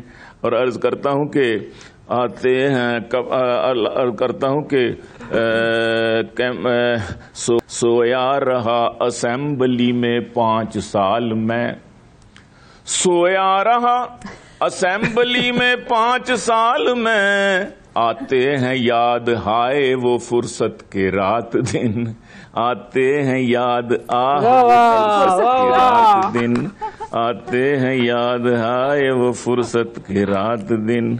और 2-3 शेर जरा इसमें और भी आ गए हैं, वो भी पेश कर देता हूँ इस गजल में कि पछता रहा हूँ 4 चुड़ैलों से करके ब्याह, पछता रहा हूँ 4 चुड़ैलों से करके ब्याह, हाय ये रात दिन है क़यामत के रात दिन, हाय ये रात दिन है क़यामत के रात दिन। और उस दिल रुबा हसीना ने जब से है ली तलाक, उस दिल रुबा हसीना ने जब से है ली तलाक, गिनता रहा फिर उसकी मैं इद्दत के रात दिन, गिनता रहा फिर उसकी मैं इद्दत के रात दिन। चस्के जो ले रहे हैं वजारत के रात दिन, गुन क्यों न गाएं अपनी हुकूमत के रात दिन। और सब लड़कियों ने मकता है कि सब लड़कियों ने मुझको है कर डाला अनफ्रेंड, सब लड़कियों ने मुझको है कर डाला अनफ्रेंड, गीलानी काट अब तू शराफत के रात दिन, गीलानी काट अब तू शराफत के रात दिन। तो इसमें आपने देखा होगा क्या बात है जी, क्या बात है, वाकई मिक्स्ड किस्म की शराफत के ही राज में पड़ेंगे। बिल्कुल जी। अच्छा, एक और आपकी थी वो जिसमें आपने टैक्स वगैरह लगने का भी जिक्र किया था। टैक्सों का हाँ वो जो टैक्सों के जमाने में वो मैंने लिखी थी, जब ये बड़े बजट आने वाले होते हैं ना, वो मेरे ज़हन में इस वक्त नहीं है जी, लेकिन बहरहाल के वो होता रहता है। वो किसी हसीन के गाल पर भी टैक्स लग गया और हाँ जी, हाँ बिल्कुल। तो बहरहाल मैं महंगाई और उसके हवाले से कुछ पेश करता हूँ। लेकिन अगर वो इस वक्त नहीं है तो कुछ और भी आप सुना सकते हैं सर। बिल्कुल, आपका प्रोग्राम है, आप जैसे चाहें जो चाहें सुनाने लगा। जी, मैं आपको पेश करने लगा हूँ कि अर्ज करता हूँ कि वो जो है ना, अब हमारी उम्र का भी कुछ तकाजा ऐसा है कि अब जहन में क्या कहते हैं कुछ चीज़ें जो है कोविड के बाद तो भूलना शुरू हो चुकी हैं काफ़ी सारी। लेकिन बहरहाल मैं पेश करता हूँ कि तो तेरा दीदार मोबाइल पे ही हो जाए काफी है, तेरा दीदार मोबाइल पे ही हो जाए काफी है कि अब इस उम्र में इतनी भी है लो हाय काफी है, कि अब इस उम्र में इतनी भी है लो हाय काफी है। और पुराना मेरा पाकिस्तान अब दे दो मुझे वापस, पुराना मेरा पाकिस्तान अब दे दो मुझे वापस, कि तब्दीली को जितना कर लिया इंजॉय काफी है, कि तब्दीली को जितना कर लिया इंजॉय काफी है। पुराना मेरा पाकिस्तान अब दे दो मुझे वापस, कि तब्दीली को जितना कर लिया इंजॉय काफी है। किसी शैतान की अब क्या जरूरत है कि घर घर में, तवज्जो कीजिएगा खास शेर है किसी शैतान की अब क्या जरूरत है कि घर घर में, किसी शैतान की अब क्या जरूरत है कि घर घर में, तबाही के लिए बस एक वाईफाई काफी है, तबाही के लिए बस एक वाईफाई काफी है, तबाही के लिए बस एक वाईफाई काफी है। और अर्ज किया है कि मुझे थी चाह काफी की, मुझे थी चाह काफी की, मगर तूने मेरी खातिर, मुझे थी चाह काफी की, मगर तूने मेरी खातिर बनाई है जो इतने प्यार से वो चाहे काफी है, बनाई है जो इतने प्यार से वो चाहे काफी है बनाई। और निखरता ही नहीं मुंह गर्ल का मलमल करीम में भी, निखरता ही नहीं मुंह गर्ल का मलमल करीम में भी, बुआए के लिए बस एक लाइफ बॉय काफी है। अब ये लाइफ बॉय वालों से आपने पैसे लेने हैं इसके, मार्केटिंग कर रहे हैं बिल्कुल, और आपको भी इसमें बुआए के लिए बस एक लाइफ बॉय काफी है। और मेरी राय न पूछो 4 से शादी के बारे में,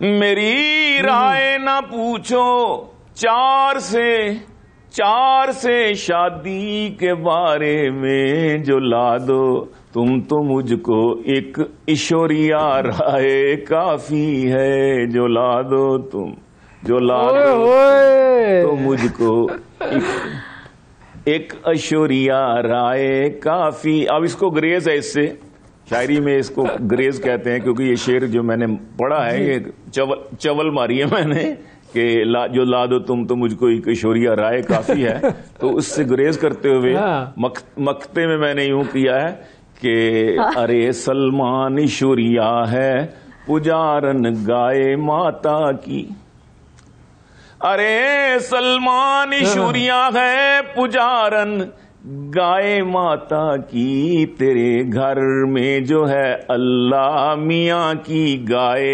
काफी है, तेरे घर में क्या बात है, क्या बात है, काफी है, क्या बात है। उसी से गुजारा कर जो अल्लाह पाक ने तुझे हलाल बीवी अता की हुई है। तो बाकी रन मुरीदी का हम क्या बात है सर, क्या बात है करते हैं दोस्त। ये कथा सुन लीजिएगा कि रन मुरीदी का हमें ताना दिया करते हैं दोस्त, हम फकीरों का असासा कोई रन से बढ़ के है, 40 kg से वो रन 140 kg हो गई, नैब कहती है असासा आमदन से बढ़ के है, नैब कहती है असासा आमदन से बढ़ के है। वाह वाह वाह वाह, आमदन से बढ़ के है। और सुनाए, क्या ही बात है सर, बात है जबरदस्त। देखिए ये कुछ जो लम्हात होते हैं ये हमारे लिए बड़े ज़बरदस्त लम्हात होते हैं, क्योंकि इसके अंदर गुफ्तगू, शायरी, अशार, उर्दू ज़बान हमारी ख़ास तौर पर किस कदर खूबसूरती से बहुत सारी बातें कही जाती हैं। सर बहुत शुक्रिया अदा करेंगे सलमान गिलानी साहब आपका कि आपने वक्त दिया, और हम चाहेंगे कि या तो हम लाहौर में हो तो आपसे दुबदू नशिस्त हो, या आप इस्लामाबाद में हो तो फिर आपसे ये दुबदू नशिस्त हो, बिल्कुल, ताकि ज़रा खुलकर अच्छे तरीके से घुल मिल कर बात हो। सर बहुत शुक्रिया आपका सर, वक्त दिया आपने, थैंक यू, बहुत शुक्रिया सर। नाज़रीन वक्फा लेते हैं, वक्फे के बाद दोबारा हाजिर होंगे। सुबह सवेरे पाकिस्तान, सुबह सवेरे पाकिस्तान, सुबह सवेरे पाकिस्तान। वेलकम बैक जी, सुबह सवेरे पाकिस्तान में एक मरतबा फिर खुश आमदीद। गज़ा की ताज़ा तरीन सूरत हाल इस वक्त यह है कि 11,000 से ज़ायद लोग लुक़मा अजल बन चुके हैं। इसराइल की जो वहशियाना बमबारी है वो जारी है, किसी भी तरह से उसमें वक्फ़ा देखने में नहीं आ रहा है। एक जो वक्फ़े का उन्होंने मामला किया है वो सिर्फ ये किया कि जी हम रोज़ाना 4 घंटे जो है वो आपको दे देते हैं कि 4 घंटे की बमबारी हम रोकेंगे और फिर उसके बाद दोबारा से मारना शुरू कर देंगे, आगाज़ करेंगे उस चीज़ का। और जिस तरह का मामला हुआ है उसकी हालिया तारीख़ में मिसाल मिलना मुश्किल है। और 8,000 तो बच्चे और ख़वातीन शामिल हैं जो लोग, जो डेथ टोल मैंने आपको बताया 11,000 लोगों का। अल शिफा हॉस्पिटल जो कि वहाँ का सबसे बड़ा हॉस्पिटल वो बंद हो चुका है। लेटेस्ट जो वहाँ की खबर है ये है कि वो काम करना छोड़ चुका है। वहाँ पर जितने अस्पताल जिनमें जो लोगों ने पनाह ली हुई थी उन तमाम जगहों पर भी बॉम्बिंग हुई है। और फिर उसके बाद हमारे जो मुसलमान ममालिक हैं उनका रोना तो हम आपके सामने रोते ही रहते हैं कि अगर हम में ज़रा सी भी हिम्मत, गैरत वगैरह वगैरह जो भी इस तरह के अल्फाज होते हैं वो होते तो हम कुछ ना कुछ करने के लिए, बातों के अलावा कुछ करने के लिए कोई प्रैक्टिकल मेजर्स लेते, लेकिन हमने कुछ भी नहीं किया है। हाँ, और बाज़ औक़ात हमें ऐसा लगता है कि मतलब ठीक है, ज़िंदगी में बहुत सारी चीज़ें कुछ ऐसी होती हैं कि पहला स्टेप मुश्किल होता है, लेकिन बाज़ औक़ात अगर आप गौर से सोचें समझें तो वो पहला स्टेप भी इतना मुश्किल होता नहीं है जितना वो समझ में आ रहा होता है या नज़र आ रहा होता है। 52 ममालिक मुसलमान, 52 ममालिक या शायद इससे भी एक आधा नंबर ज़्यादा या कम हो सकता है, इनकी बहुत बड़ी ताकत है। और अगर आप थोड़ी सी माजी की हिस्ट्री पढ़ें, नहीं है, सिर्फ बोल भी नहीं सकते, ये कोई ताकत नहीं है। ये बन सकते हैं अगर ये खुद रियलाइज करें। ये रियलाइजेशन इनमें नहीं है और ये अपना खुद माजी जो सुनहरा माजी था वो भुला बैठे हैं। ओपेक एक ऑर्गेनाइजेशन थी जो एक वक्त में बनी थी जिसने अमेरिका और इन सारे वेस्टर्न ममालिक का तेल रोक दिया था। अब आप थोड़ी सी उसकी तारीख पढ़ें, वो क्यों रोका था और किस तरह से रोका था और उससे उन ममालिक को कितना नुकसान हुआ था और कैसे वो इनके बिल्कुल मिन्नत समाजत तरलों पे आ गए थे। तो आप थोड़ा सा ये पढ़ेंगे तो आपको एहसास होगा और इनको भी याद तेल निकल गया है तो हम तेल रोकने की तो हिम्मत खैर क्या करेंगे। वक्त था, वो वक्त और थे जब सब कुछ था। आज हमारे साथ हमने बात करनी है सेगमेंट में गज़ा की ताज़ा तरीन सूरत हाल पर हम बात करेंगे। हमारे साथ सीनियर साफ़ी और तज्ज़ियाकार आमिर अहमद खान साहब मौजूद होंगे और स्टूडियो में हमारे साथ मौजूद हैं जी तारिक चीमा साहब जो कि फिलैंथ्रोपिस्ट हैं और फ़लस्तीन में जो ग्राउंड है वहाँ पर काम कर रहे हैं। अस्सलाम वालेकुम सर।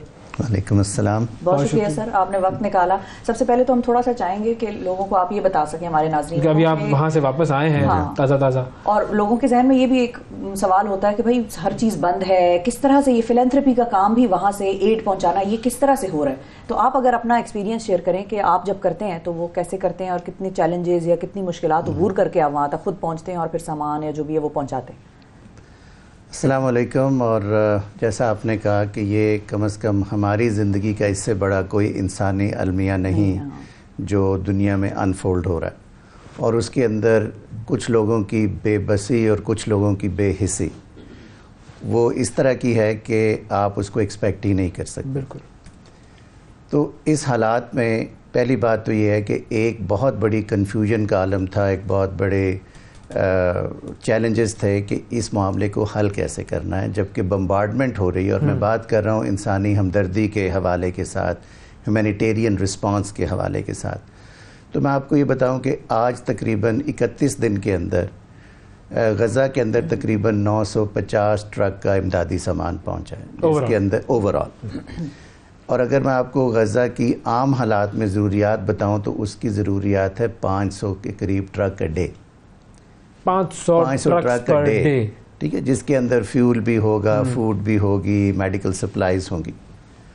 और आज जो है हम 31 दिन के इस वक्त के अंदर तकरीबन 950 जो हैं वो ट्रक्स जा चुके हैं। फिर उनका फ़लस्तीन में गज़ा में पहुंचने का एक आप तरीका देखिए क्या है।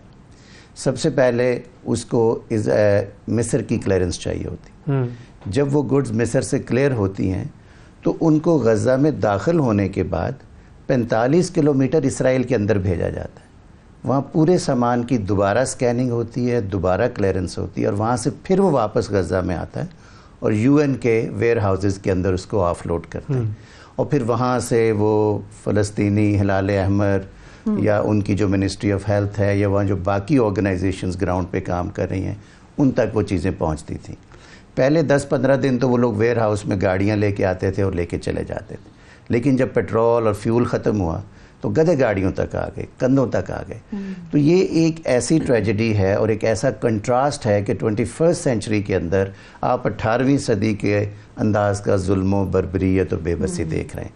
तो इस वक्त जो हेल्थ सिस्टम है वो ऑब्वियसली चोक हो चुका है, और उसको जिस ब्रूटैलिटी के साथ पहला वो जो हस्पताल पे धमाका या हमला हुआ था वो यही था कि उसको एक दफ़ा आपने टेस्ट कर लिया कि लोगों का थ्रेशोल्ड क्या है, उसके बाद से आप दुनिया का थ्रेशोल्ड रिएक्ट करेगी। और यानी एक ऐसी चीज़ जो कि इंटरनेशनली रेड लाइन है फॉर एवरी ह्यूमन बीइंग, और वो चीज़ जो है वो हज़म हो गई। उसके बाद अब आप चलते जा रहे हैं। अब हालत ये है कि आपने not the siege of Gaza but siege of hospitals, और कोई शख्स बाहर निकले तो उस पर फायरिंग शुरू हो जाएगी, कोई अंदर नहीं जा सकता है, और वहाँ बच्चे बूढ़े, यानी आप तसव्वुर नहीं कर सकते। और मैं सलाम पेश करता हूँ उन मेडिकल प्रोफेशनल्स को जो लोग इन हालात में जो पेशेंट के ऊपर खड़े हुए हैं, और आप कह लें कि फ़ोन की लाइट्स के अंदर जब तक वो चार्ज थी उनमें काम कर रहे थे, या वो डे लाइट में काम कर रहे हैं, और उसके साथ साथ उनके पास ख़बरें आ रही हैं कि आपका घर पे बम्बार्डमेंट हो गई, आपके बच्चे शहीद हो गए। अभी मेरी परसों एक डॉक्टर के साथ जो है वो इसी तरह रिमोटली बात हुई है, और वो लोग काम भी कर रहे हैं, वो लोग बेबस भी हैं, वो लोग का हौसला भी मौजूद है, लेकिन आप उनकी आवाज़ में वो दुख दर्द भी देख सकते हैं। अच्छा सर, ये बताएं कि बड़े पैमाने पर एक फुटेज ये भी आई थी कि लोग नकल मकानी कर रहे थे और उनको सड़कों पर इन्होंने टारगेट किया और उनकी सड़कों पर लाशें जो हैं वो बिखरी हुई हैं। और तो ये जो नकल मकानी का सिलसिला है ये तो बेसिकली इसराइल का जो एक मोटिव था ये सारी चीज़ करने का कि push them out and occupy the land, वो तो खैर उसके शायद पता नहीं करीब पहुंचा या कितना पहुंचा, लेकिन ये नकल मकानी करके लोग जो जा रहे हैं वो किस जगह जा रहे हैं और उनका क्या आगे किस तरीके से वो खुद को सस्टेन कर रहे हैं? देखिए वहाँ कोई नकल मकानी नहीं है, यानी आपने अगर नॉर्दर्न गाज़ा के अंदर लोगों को वार्निंग दी कि साउथ में चले जाएं, तो साउथ में भी अटैक्स हुए, साउथ में बम्बार्डमेंट हुई, टारगेटेड हुई, बिल्कुल, जबकि नॉर्थ के अंदर कारपेट हुई। और यहाँ तक हुआ कि इनिशियली जब पहले को 8-10 दिन के बाद बल्कि गज़ा की जो रफ़ा क्रॉसिंग है उसके ऊपर भी शेलिंग हुई, और उसके अंदर मिस्र के भी कुछ जो हैं वो सिपाही ज़ख्मी हुए।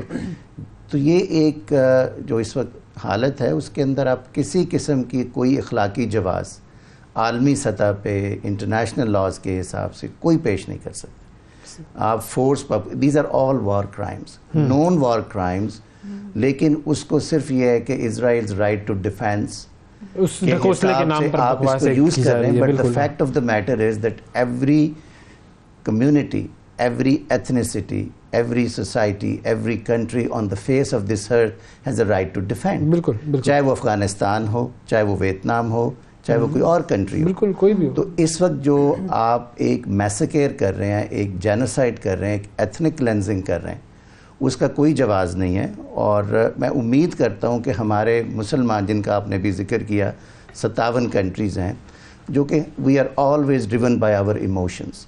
हम एकदम हालात ख़राब हुए, हम जोश में आ गए, लेकिन कुछ अरसे के बाद हम फिर ठंडे पड़ गए। और इमोशंस भी क्या, we are driven by our love for money and the greed that we have in our hearts, कि जी बस हमारा मसला सिर्फ हमारी इकोनॉमी है और कुछ नहीं है। People die, we don't care about them, this is my collective. इस तरह की खैर वो सिचुएशन जो है, वी ऑल नो कि that doesn't go long way. बिल्कुल। और आज अगर हम इजिप्ट नहीं की मिसाल लें, आपने जो बात की इजिप्ट से जाना पड़ा। अच्छा, एक तो ये कि मुझे थोड़ा सा क्लैरिफाई करें कि इजिप्ट के रास्ते के अलावा और कोई रास्ता नहीं है वहाँ पर थोड़ी सी देखें इस वक्त जो ये अच्छा, बल्कि आपने इसका जिक्र कर दिया, जो एड पहुंच रही है, मैं उसके बारे में बता दूं कि एड के गज़ा में पहुंचने के चंद रास्ते हैं।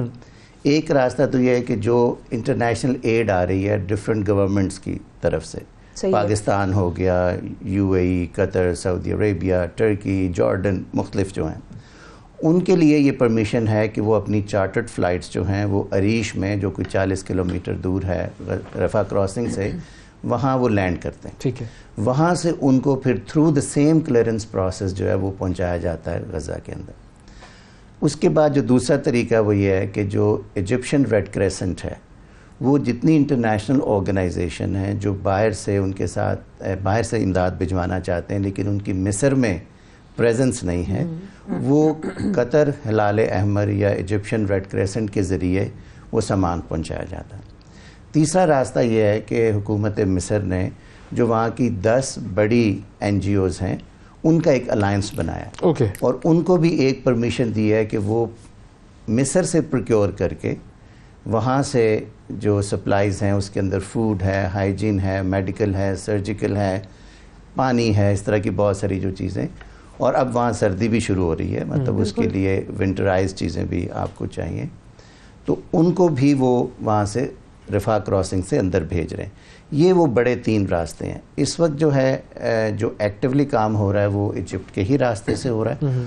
और मैं इस सिलसिले में इजिप्शियन गवर्नमेंट को अप्रिशिएट करूँगा कि अभी मैं वहाँ 2 हफ्ते जब रहा हूँ, मल्टीपल ऑर्गेनाइजेशन से दुनिया से लोग आए हैं, उनको फैसिलिटेशन हुई है।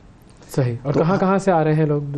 मतलब यूरोप से आ रहे हैं, नॉर्थ अमेरिका से आ रहे हैं, मिडिल ईस्ट की दूसरी जगहों से आ रहे हैं। मुसलमान ममालिक के अलावा भी ममालिक है ना? जी जी, बहुत सारे, बल्कि वो ज़्यादा भी वोकल हैं। उसकी वजह भी है, उनको एक एडवांटेज है।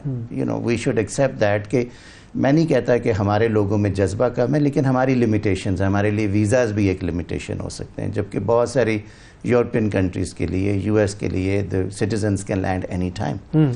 लेकिन इसके बावजूद मैं ये समझता हूँ कि जो रिस्पांस है वो इज़ ओवरवेलमिंग। और एक जो बड़ी अच्छी चीज़ ये हुई है कि आलमी तौर पे भी जो इसराइल का बयानिया था, अब उसमें बहुत सारी दरारें पड़ना शुरू हो गई। अब जो नेक्स्ट जनरेशन है, चाहे वो ज्यूज़ हैं, चाहे वो क्रिश्चियंस हैं, इवन एथियस्ट हैं, दे अंडरस्टैंड कि it is a massive human injustice, massive discrimination, it is indiscriminate killing.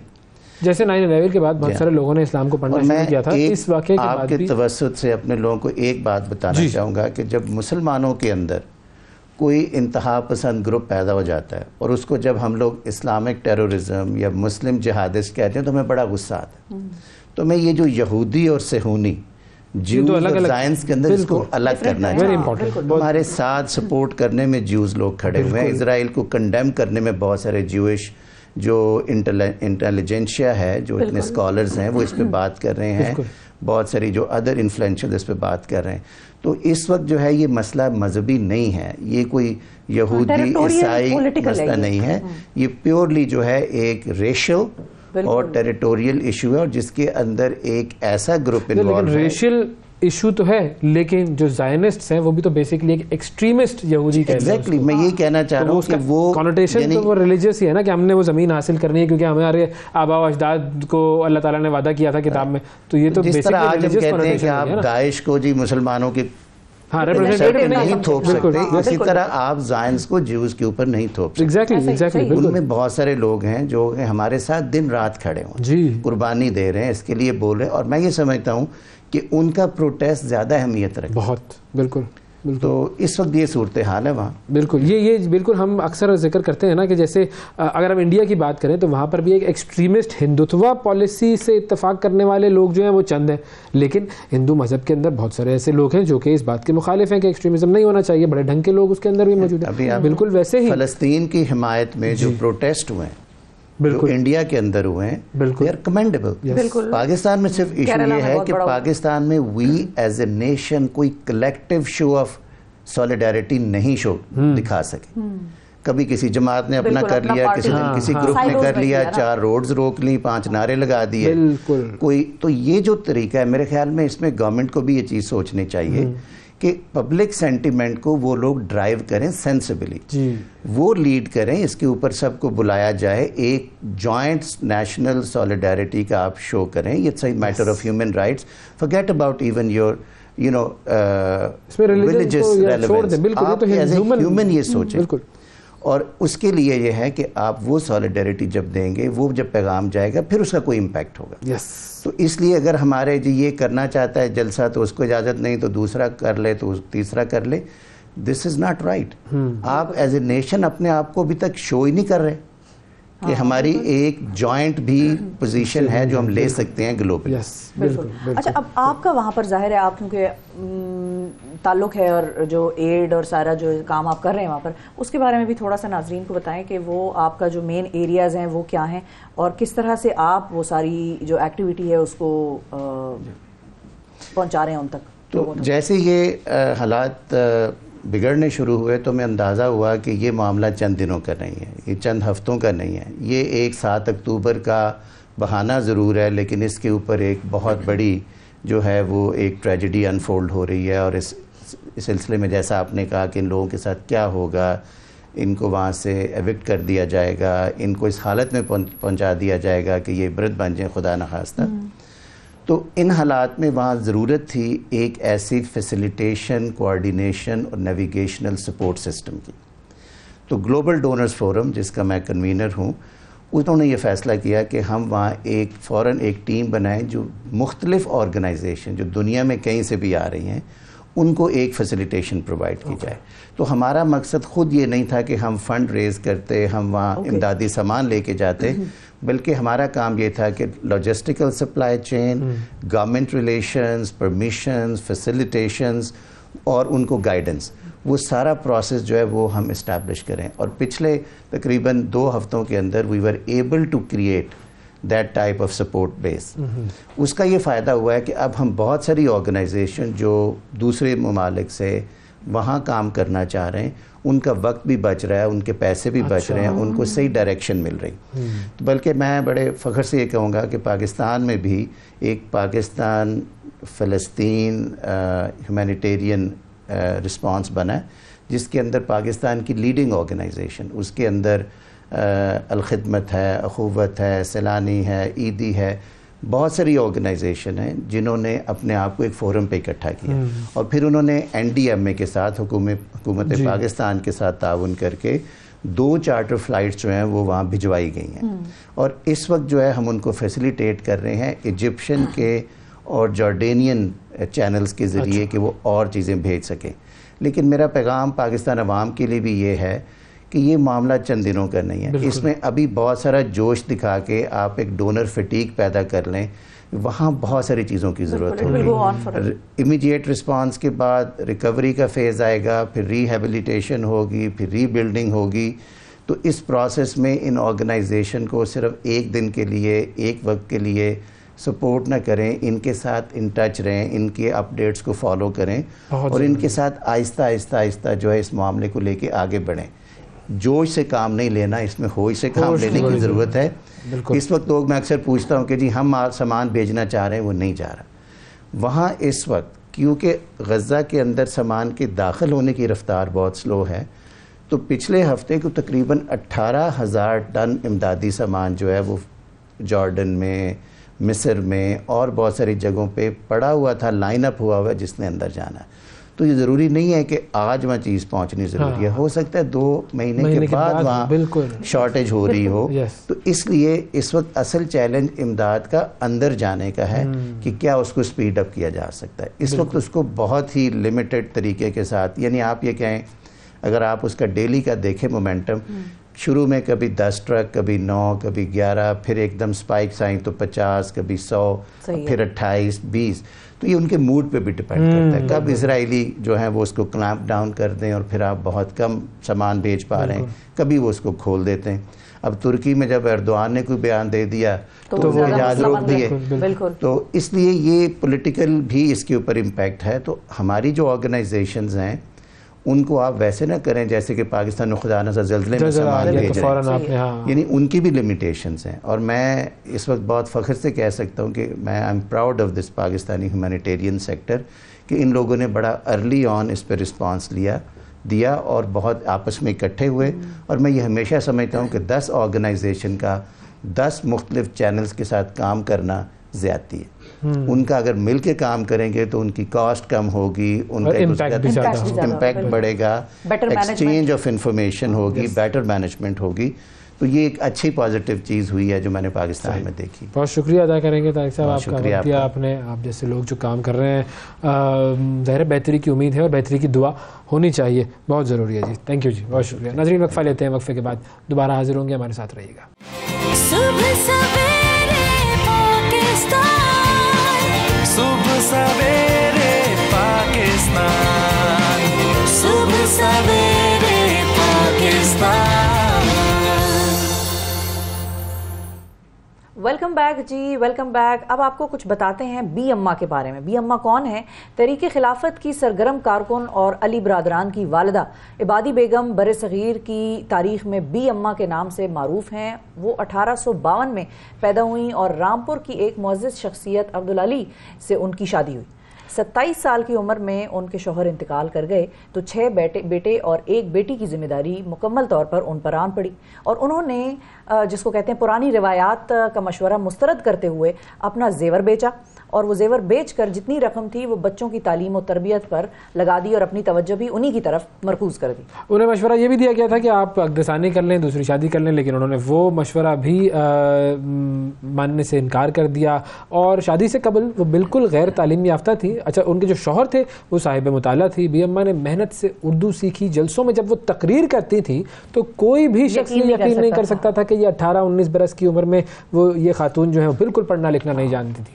Ali बरादरान हम सब जानते हैं, मौलाना मोहम्मद अली जौहर, मौलाना शौकत अली जौहर, ये उनके वो फ़र्जंद थे कि जिन्होंने बर्र सग़ीर में खुसूसन तहरीक खिलाफत में अपनी जिद्दोजहद के अनमिट नकूश छोड़े हैं और तहरीक खिलाफत के दौरान इन दोनों भाइयों को कैदबंद की सौबतें बर्दाश्त करनी पड़ी। तो बी अम्मा ने भी उस दौर में सब्र और हौसले की मिसाल कायम की और इस दौरान वो हिंदुस्तान के कोशे गोशे में गई, अपनी तहरीरों से, अपनी तकारीर से मुसलमानों का जज्बा बुलंद करती रही। और उसी ज़माने में इकबाल सहारनपुरी की एक नज़म थी सदाए खातून, ये हिंदुस्तान भर की मकबूल तरीन नज़म बन गई थी और इसी में वो शेर था, बोली अम्मा मोहम्मद अली की जान बेटा खिलाफत पे दे दो।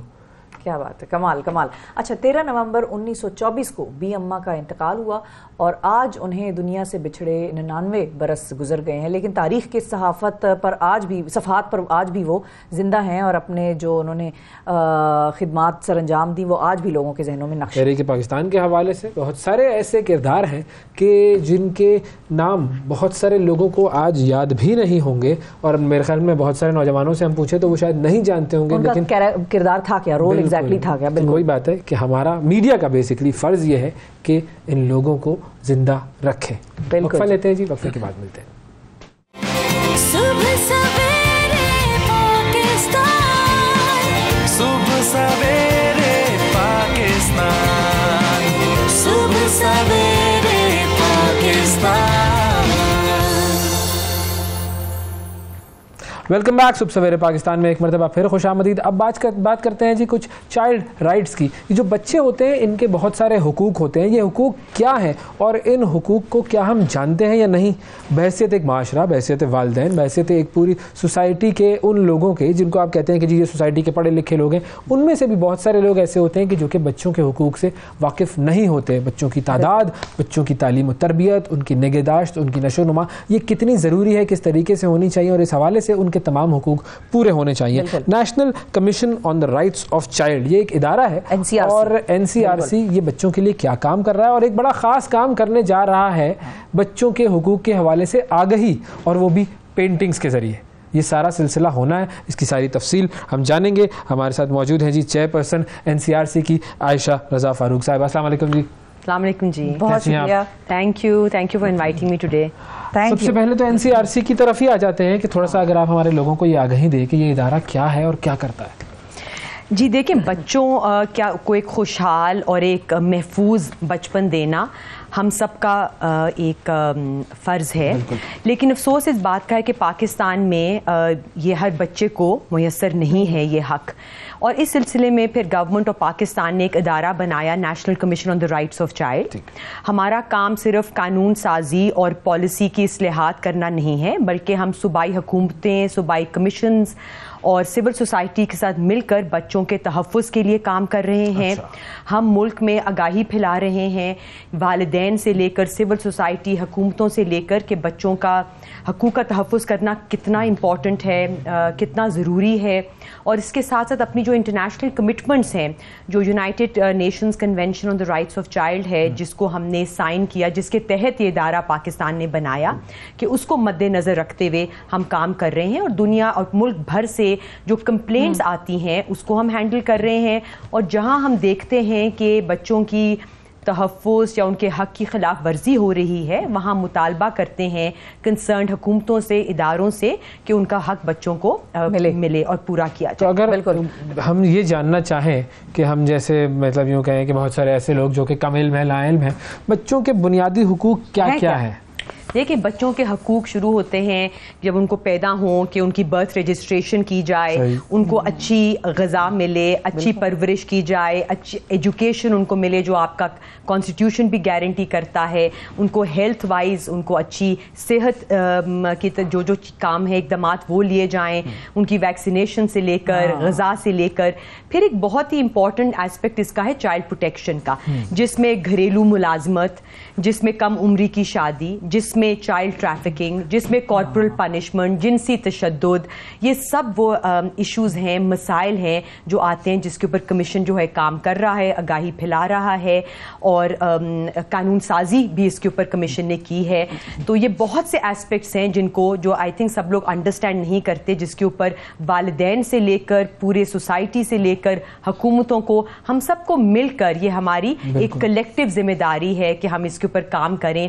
बच्चे ही इस मुल्क का मुस्तकबिल हैं और आपको मालूम होगा कि पाकिस्तान तो is one of the youngest countries in the region और 22% हमारी आबादी जो है वो 10 और 19 के दरमियान है, जो कि एडोलेसेंस कहलाते हैं। और चाइल्ड की डेफिनेशन वेरी क्रूशल एज, और अगर हम इनमें इन्वेस्ट करेंगे आज, इनको एक अच्छा मुस्तकबिल देंगे, इनको अच्छी सेहत तालीम देंगे, तो कल को वो ये अच्छे शहरी बनेंगे। हमारे कीमे वाले नान पे वोट डाल रहे होंगे फिर यही होगा, वरना मतलब आपने सोचना है ना कि हमने नस्ल को परवान कैसे चढ़ाना है, वो उनके हुकूक के बगैर वो नहीं हो सकता। और इसके अलावा बहुत सारी ऐसी गैर कानूनी सरगर्मियों में वो चले जाते हैं कि उन्होंने पैसा कमाना है, उन्होंने अगर अपना घर चलाना है तो लेकिन उसमें मसला एक है ना कि अगर माँ बाप जिनके पास फाइनेंसेस नहीं है, गुर्बत है, और उनके बच्चों की तादाद पूछे तो 18, 9, 10, 12 बच्चे, तो कैसे आप पालेंगे उनको, कैसे आप उनकी तरबियत करेंगे, कैसे आप उनको वो उनका हक दे सकेंगे? बिल्कुल। अच्छा, ये बताएं कि प्रोबेबली दिस इज वेयर जिसको हम कहते हैं कि यूनिवर्सल चिल्ड्रंस डे कम्स इन,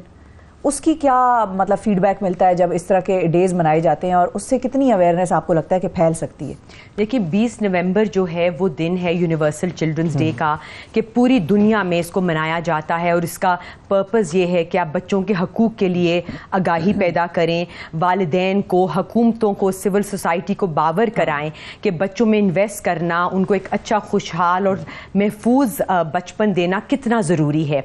सो इसके लिए जो national commission on the rights of child child है, हम एम्बेसी ऑफ स्पेन के ताउन से एक हमने बड़ी इनोवेटिव सी ये एक्सरसाइज की है कि बच्चों की राय को इज्जत दें, उनको अहमियत दें। सो एम्बेसडर जो है स्पेन के यहाँ पर एम्बेसडर होजे एंटोनियो डियोरी, उन्होंने हमें फ़ंड किया है कम्प्लीटली। हमने इस्लामाबाद में से कोई 300 से ज़ायद बच्चों को सिलेक्ट किया, जिसमें हमने प्राइवेट स्कूल्स, पब्लिक स्कूल्स और स्पेशली एबल्ड स्कूल के बच्चों और बच्चे बच्चियों को इक्वल रिप्रेजेंटेशन देके उनसे कहा कि अपनी अक्कासी करें ड्राइंग्स के थ्रू कि जो बच्चों के मसाइल हैं उनको 10 किस्म के मसाइल मोटे मोटे दिए गए और उनको जिस मीडियम में वो पेंट करना चाहते थे, पहले हमने स्कूल जाके हमारी टीम्स ने उनसे पूछा कि आपने एक्रिलिक में पेंट करने, ऑयल में, वाटर कलर्स में, कौन सा कैनवस चाहिए। और फिर it was a long exercise जो महीने 1.5 से चल रही थी। अब वो कल्मिनेट करेगी कल के दिन। एम्बेसी ऑफ स्पेन ने अपनी हमें जगह दी है, वहाँ पे हम सेलिब्रेट करेंगे। हमने 300 जायद बच्चों को कहा कि जो भी मसले हैं जिन पे वो ड्रॉ करना चाहते हैं, अक्कासी करें कि उनको क्या चीज़ उनको फील होता है जो उनको पिंच कर रही है, अपसेट कर रही है, जिसमें कम उम्र की शादी है, घरेलू मुलाजमत है, ऑनलाइन अब्यूज़ है, जिसमें बुलिंग है, जिसमें कॉर्पोरल पनिशमेंट है। सो 10 इनको ऐसे मसाइल हमने हाईलाइट किए और उन्होंने वो पेंट किया। फिर एक ज्यूरी हमने बनाई जिसमें चाइल्ड राइट्स एक्सपर्ट्स थे, पेंटर्स थे, एम्बेसडर ऑफ स्पेन खुद इसमें शामिल थे और हमने फिर 50 फाइनलिस्ट को चूज किया। सो अब कल का वो दिन है जिसमें हमने इनवाइट किया है इन सब बच्चों को। वो वहाँ पे जाएंगे एम्बेसी में, उनको हम खाने को देंगे, उनकी पेंटिंग्स हमने डिस्प्ले की होंगी, उसके बारे में वो बात करेंगे और फिर हमने अवार्ड्स रखे हैं कि हम इन बच्चों को अवार्ड्स देंगे जो टॉप 4 हैं बच्चे और 4 टॉप बच्चियां। लेकिन इट वोंट एंड देयर। हमने इन तमाम 300 से ज्यादा पेंटिंग्स को हमारी टीम्स जो हैं वो एनालाइज करेंगी कि आगे जाते हुए ये चीज़ें हैं जो हमारे बच्चों को अफेक्ट करती हैं through their paintings we will assess और फिर जो हम अपनी आगाही मुहिम है हम उसके अराउंड दोबारा रीस्ट्रक्चर करेंगे, एनालाइज करेंगे। बेसिकली तो ये बच्चे जो हैं ये आइडेंटिफाई कर रहे हैं अपनी problems for the policy makers and decision makers और फिर पॉलिसी मेकर्स डिसीजन मेकर्स इनकी इन आइडेंटिफिकेशंस को प्रॉब्लम्स की उस पर पॉलिसीज या जो भी रास्ता है तरीकाकार है वो बनाएंगे। बिल्कुल। देखिए हम जब बच्चों के हकूक की बात करते हैं तो ये बहुत जरूरी है कि उसमें चाइल्ड पार्टिसिपेशन भी हो। हमारी कमीशन में भी 2 चाइल्ड मेंबर्स हैं और उनकी आवाज, उनको इज्जत देना, उनकी राय को, अहमियत को। वो 18 साल से कम है, 16-17 साल के। एक बच्चा उकाड़ा से है, बच्ची राबिया जो है वो कराची से है। उनको हम हर एक्टिविटी में ऑन बोर्ड रखते हैं, कीपिंग इन माइंड कि उनकी पढ़ाई इफेक्ट ना हो। लेकिन इसके साथ साथ हमने यूनिवर्सल चिल्ड्रंस डे के हवाले से एक तो ये इवेंट हम कर रहे हैं, फिर हमने पाकिस्तान गर्ल गाइड्स एसोसिएशन के साथ मिलकर और यूनिसेफ के साथ मिलकर हमने एक इवेंट उनके साथ भी किया जिसमें हमने उनके खेल के कुछ रखे, ऑब्स्टिकल रेस रखी, कोई और रोप्स रखी और फिर उनको कहा कि आप एक बनाएं, अपनी डिमांड्स, चार्टर ऑफ डिमांड्स बनाएं जो कि फिर हम लोग कंपाइल कर रहे हैं, जिसमें उन्होंने फिर अपने आप को रिफ्लेक्ट किया गर्ल गाइड्स ने कि क्या चीज़ें हैं, मसाइल हैं जो जिनके ऊपर वो चाहेंगे कि हुकूमतें जो हैं वो कानून साजी करें, पॉलिसी मेकिंग करें और वो we are putting that together, collating those demands और वो हम प्राइम मिनिस्टर साहब को फिर एक ख़त NCRC लिखेगा कि ये हमारी बच्चियां जो हैं गर्ल गाइड्स एसोसिएशन की ये आपसे डिमांड करती हैं कि इसमें क्या बेहतरी लाने की मजीद ज़रूरत है। सो बहुत सा काम बाकी, अगर आप स्टेटिस्टिक्स देखें तो वो दिल दहला देने वाली है। नंबर्स ये मैं भी चाह रही थी कि जाहिर है हमने अभी पिछले दिनों तो शुक्र है कि वो रिजवाना ठीक है, लेकिन आपको याद होगा उस फातिमा वाला केस था, फातिमा, रिजवाना और ऐसी बच्चियां रोजाना आती हैं, कुछ तो रिपोर्ट हो जाते हैं, ऑफ कोर्स कुछ नहीं होते। आपके पास जो नंबर्स या स्टैटिस्टिक्स आते हैं वो क्या कहते हैं? देखिए शिफा, बहुत अफसोसनाक और तशवीशनाक नंबर्स हैं ये। बेशक आप जिनसी तशद्दुद देख लें, घरेलू मुलाजमत के फिगर्स देख लें, आउट ऑफ स्कूल चिल्ड्रन कितने हैं इस वक्त, कितने लोग, कितने बच्चे आपके रोड्स के ऊपर हर रोज हम देखते हैं कशकोल फैलाकर भीख मांग रहे हैं। और रिजवाना के केस के बाद कमीशन ने इमीडिएटली कानून साजी लेकर आए कि इसको, घरेलू मुलाजमत को आप एक ब्लैंकेट तौर पर क्रिमिनलाइज करें, इसको एक नॉन बेलेबल और नॉन कंपाउंडेबल ऑफेंस बनाएं। अभी क्या होता है कि एक केस आता है सामने, पता नहीं कितनी रिजवाना होंगी, बट रिजवाना का केस सामने आया, सबने आवाज उठाई और वो कुछ देर बाद वो दब जाता है। और जो ताकतवर और बाअसर लोग हैं जो इस तरह के ऑफेंसेस के पीछे मुलव्विस हैं, वो आउट ऑफ कोर्ट सेटलमेंट कर लेते हैं because the law allows them to do so. So हम नॉन कंपाउंडेबल बनाना चाह रहे हैं, नॉन बेलेबल बनाना चाह रहे हैं। इंशाल्लाह जैसी असेंबलीज वापस आती हैं, हम इसमें एक स्टेक होल्डर्स कंसल्टेशंस कर रहे हैं कि इसको मजबूत बनाएं इस कानून को, ताकि ये भी सामने आए। लेकिन कानून के साथ साथ कानून की इफेक्टिव इन्फोर्समेंट, इम्प्लीमेंटेशन, उसकी आगाही, एक सोसाइटी में एक ये सोशल बिहेवियर चेंज जो है उसकी ज़रूरत है कि हम बच्चों को अहमियत दें, चाहे हम वालिदैन हैं, चाहे हम सिविल सोसाइटी हैं, चाहे हम टीचर्स हैं, हुकूमतें हैं, कि बच्चों की अहमियत को सामने लाएं, उनको तहफ़्फ़ुज़ दें, और इसमें हम सबको मिलकर काम करने की ज़रूरत है। सो हम हर लेवल पे इस पे काम कर रहे हैं। आपके प्रोग्राम के थ्रू मैं नाज़रीन को कहूँगी कि जहाँ पर आप देखते हैं कि बच्चों के तहफ़्फ़ुज़ की खिलाफ वर्जी हो रही है, आप NCRC के नंबर्स पे कॉल करें, हमारी वेबसाइट पे जाएं, हमें ईमेल करें, और हम अपनी पूरी कोशिश करेंगे कि हम कमीशन के प्लेटफॉर्म से सूबाई हुकूमतों को बावर कराएं, फेडरल हुकूमत को से मुतालबा करें, जो पुलिस है जहाँ पे रिक्वायर्ड है उनकी इंटरवेंशन, DCs की इंटरवेंशन रिक्वायर्ड है। हम पर्सनली जाके भी करते हैं और अपने प्लेटफॉर्म के थ्रू भी ज़रूर इस बात को यकीनी बनाने की कोशिश करते हैं कि बच्चों को उनका राइट्स जो हैं वो मिले। अच्छा, अब ये जो इदारा है, ये फेडरल इदारा है, जो आपने कहा कि हम सूबाई हुकूमतों से बात करते हैं, उनको बावर करवाते हैं, कितना उनका रिस्पांस होता है आप लोग जब उनकी तरफ कोई केस लेकर जाते हैं, और क्या सॉल्व करने का रेशो क्या होता है? देखिए, ये एक सफ़र है जिसका हमने आगाज़ किया। ये कमीशन बड़ा नया कमीशन है, 2020 में पहली दफ़ा बना, और हम दूसरा कमीशन आए हैं जो कि इस साल अप्रैल में हमने अपना ओहदा संभाला। तो हम बिल्कुल जब लिखते हैं IG पुलिस हों या डेप्यूटी कमिश्नर्स हों या provincial protection authority, child protection authorities या कमीशन हों, तो वो बिल्कुल इस चीज़ का नोटिस लेते हैं। यकीनी तौर पर कोऑर्डिनेशन को बेहतर बनाने में और मज़ीद काम जरूर हो सकता है। आई फर्मली बिलीव कि कंटिन्यूस इंप्रूवमेंट जो है उसकी तरफ हमें मदू और कोशिश जारी रखनी चाहिए।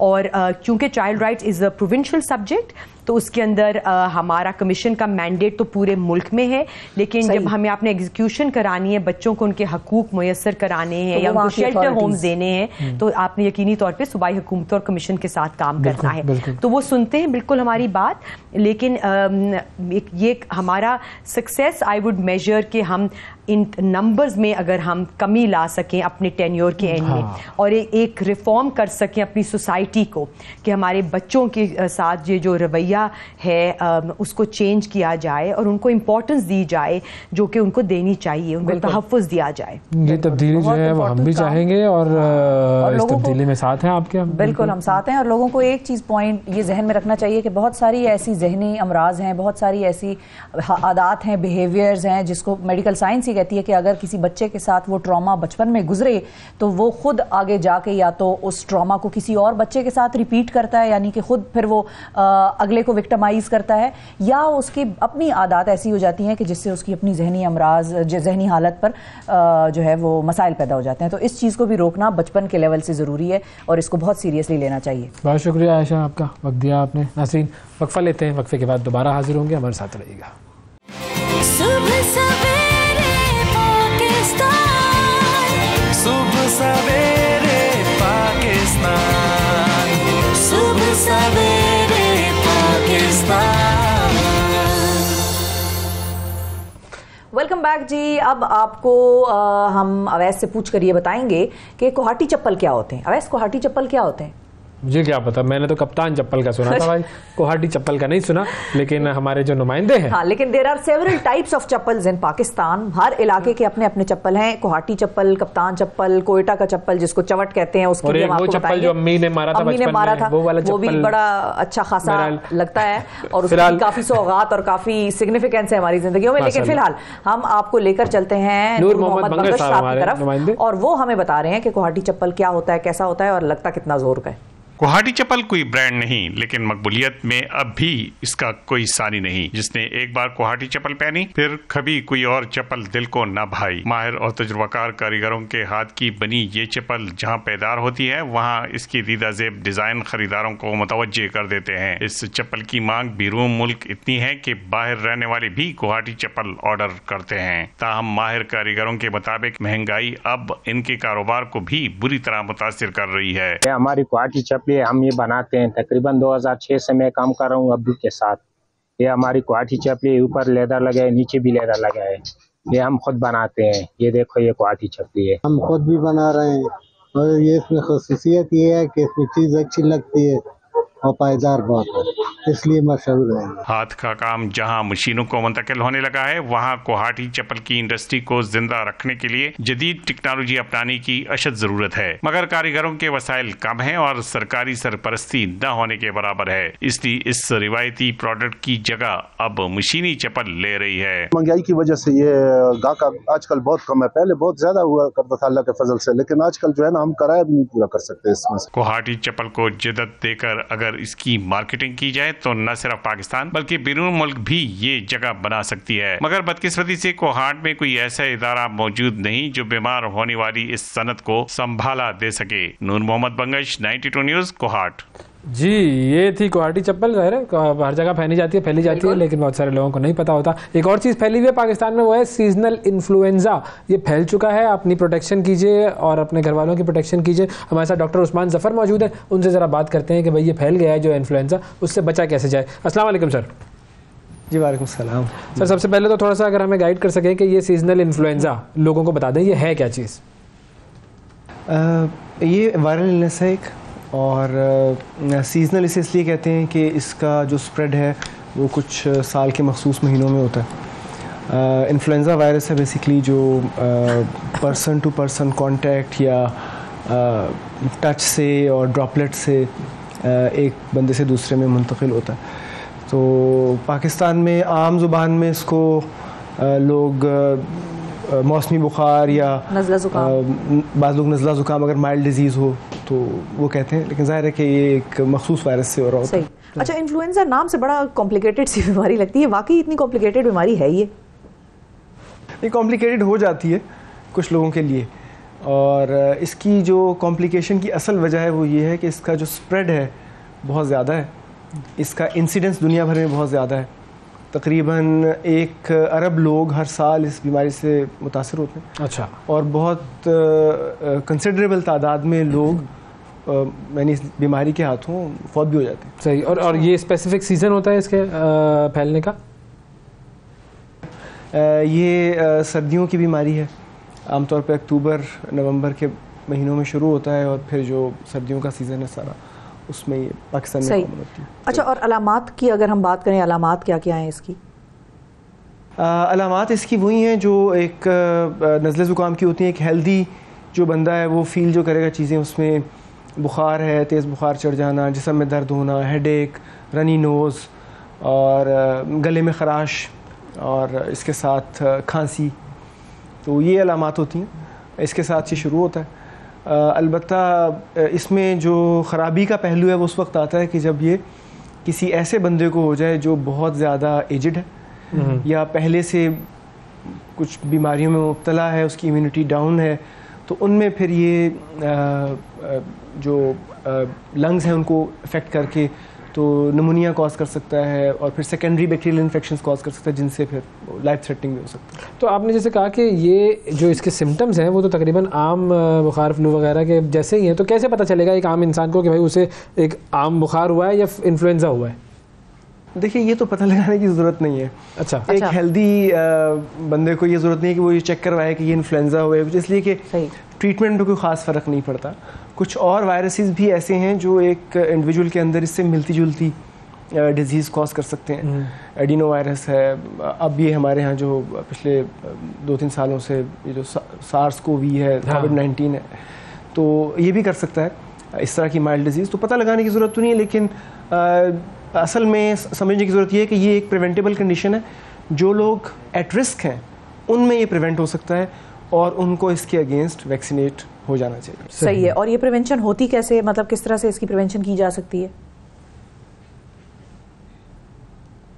इसके प्रिवेंशन के लिए एक वैक्सीन है जो हर साल, चूँकि इसके नए स्ट्रेन्स आते रहते हैं, म्यूटेशंस होती हैं, उन म्यूटेशंस के नतीजे में वायरस अपनी शक्ल चेंज करता है।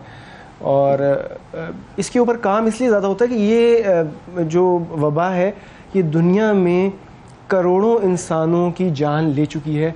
जब ये पैंडेमिक की सूरत में पिछली सदी में मुख्तलिफ़ मौक़े पे आई तो करोड़ों इंसान इस पैंडेमिक का शिकार होके ज़िंदगी से हाथ धो बैठे। इसलिए WHO इसको मॉनिटर करती है और इसके जो स्ट्रेन्स आते हैं फिर उन स्ट्रेन्स के मुताबिक हर साल इसकी नई वैक्सीन्स बनाई जाती हैं और दुनिया भर के ममालिक में पहुंचाई जाती हैं और फिर वहाँ पर जो ससेप्टेबल लोग हैं उनको वैक्सीन्स लगती हैं। सही। तो वैक्सीन के अलावा भी कोई और तरीके हैं इससे बचाव के? कॉन्टेक्ट लिमिटेशन से हो सकता है। अगर पहली बात तो ये कि कोई बंदा इस तरह बीमार है, अगर उसको नज़ला ज़ुकाम, हेडेक और बॉडी एक्स और इन तमाम चीज़ों के साथ सिम्टोमेटिक है तो उसको फैलाने से परहेज़ करना चाहिए। यानी वो घर में रहे 2-4 दिन ताकि बीमारी दूसरों को ना लगे और गैदरिंग्स में जाने से परहेज़ करे, मास्क इस्तेमाल करे, अपने हाथ धोए ताकि ज़ाहिर है कि वो अगर नाक पहुँचेगा उसी हाथ से, उसी हाथ को हैंडल पे लगाएगा, दूसरा भी उसी हैंडल से नॉब घुमाएगा तो कांटेक्ट कर लेगा उसको। और दूसरा ये कि जो लोग ससेप्टेबल हैं वो फिर ये करें कि हैंड सैनिटाइजेशन। और अब मैं ये बात बहुत ज़्यादा ज़ोर दे के इससे नहीं कहना चाहता कि ये किसी वहम का शिकार होने की बहरहाल ज़रूरत नहीं होती, लेकिन अगर इर्द गिर्द किसी को है तो कोशिश करनी चाहिए कि थोड़ा सा कांटेक्ट लिमिट हो जाए ताकि मुझे ना हो। सही है, ठीक है। अच्छा, और अगर हम इस सीज़न की बात करें कि हाँ पूछिए। मैं चाहूँगा कि अगर मुझे आप आसान अल्फाज में ये बताएं कि भाई मैं चाहता हूँ मैं या मेरे घर वाले प्रोटेक्ट हो जाएं इस सीज़न में, उनको ना हो जाए, तो उनको क्या करना चाहिए, टिप्स? उसमें यही है कि अगर इर्द गिर्द कोई शख्स बीमार है इस तरह की डिज़ीज़ के साथ तो जो बहुत एल्डरली या पहले से बीमार लोग हैं उनका कांटेक्ट लिमिट कर दिया जाए उसके साथ। इसी तरह अगर क्लास में किसी बच्चे को है तो जो टीचर्स हैं वो उस बच्चे को रेकमेंड कर दें कि आप रेस्ट ले लें और आप घर में रुकें ताकि और बच्चे इससे मुतासिर ना हो। तो यही प्रिवेंटिव मेजर्स हैं। ये उसी तरह के प्रिवेंटिव मेजर्स हैं जैसे हम कोविड के अगेंस्ट लेने के आदी हो चुके हैं। ठीक है। तो ये खुद खत्म हो जाता है या इसका इलाज करना जरूरी होता है, क्योंकि बहुत सारी बीमारियां खुद भी खत्म हो जाती हैं चंद दिन बाद? जी, इसमें भी इम्पॉर्टेंट चीज़ें दो हैं इसके इलाज में। Rest is very important. अगर ये बीमारी हो जाए तो आराम करना चाहिए, इसलिए कि इसकी कॉम्प्लिकेशंस जो हैं वो इम्यून सिस्टम के कमज़ोर होने के साथ रिलेटेड है। तो अगर किसी को बीमारी है, नज़ला ज़ुकाम के सिम्टम्स उसे आ रहे हैं और वो बहुत ज़्यादा एक्सर्शन कर रहा है तो फिर ये बीमारी भी ज़्यादा शिद्दत के साथ उसे मुतासिर कर सकती है। सिम्टोमेटिक ट्रीटमेंट होती है जिसमें अगर जिस्म में दर्द है, हेडेक है तो पेन किलर्स या एंटी एलर्जिक्स यूज़ होती हैं। नज़ला ज़ुकाम के लिए, खांसी के लिए कफ सिरप यूज़ हो सकता है। और बहुत ही इंपॉर्टेंट बात जिसे मैं एम्फेसाइज करना चाहता हूँ वो ये है कि एंटीबायोटिक्स का कोई रोल नहीं। वेरी इंपॉर्टेंट जी, बिल्कुल। हमारे यहाँ तो एक वो है ना एंटीबायोटिक्स पर बस आ जाएं और बस एंटीबायोटिक खाते रहें। थैंक यू जी, बहुत शुक्रिया अदा करेंगे। डॉक्टर उस्मान ज़फ़र हमारे साथ मौजूद थे। इन्फ्लुएंजा के हवाले से बात हो रही थी। नाज़रीन, आज के प्रोग्राम में इतना ही, आपसे कल फिर मुलाकात करेंगे। अल्लाह हाफ़िज़। सुबह सवेरे पाकिस्तान, सुबह सवेरे पाकिस्तान, सुबह सवेरे पाकिस्तान।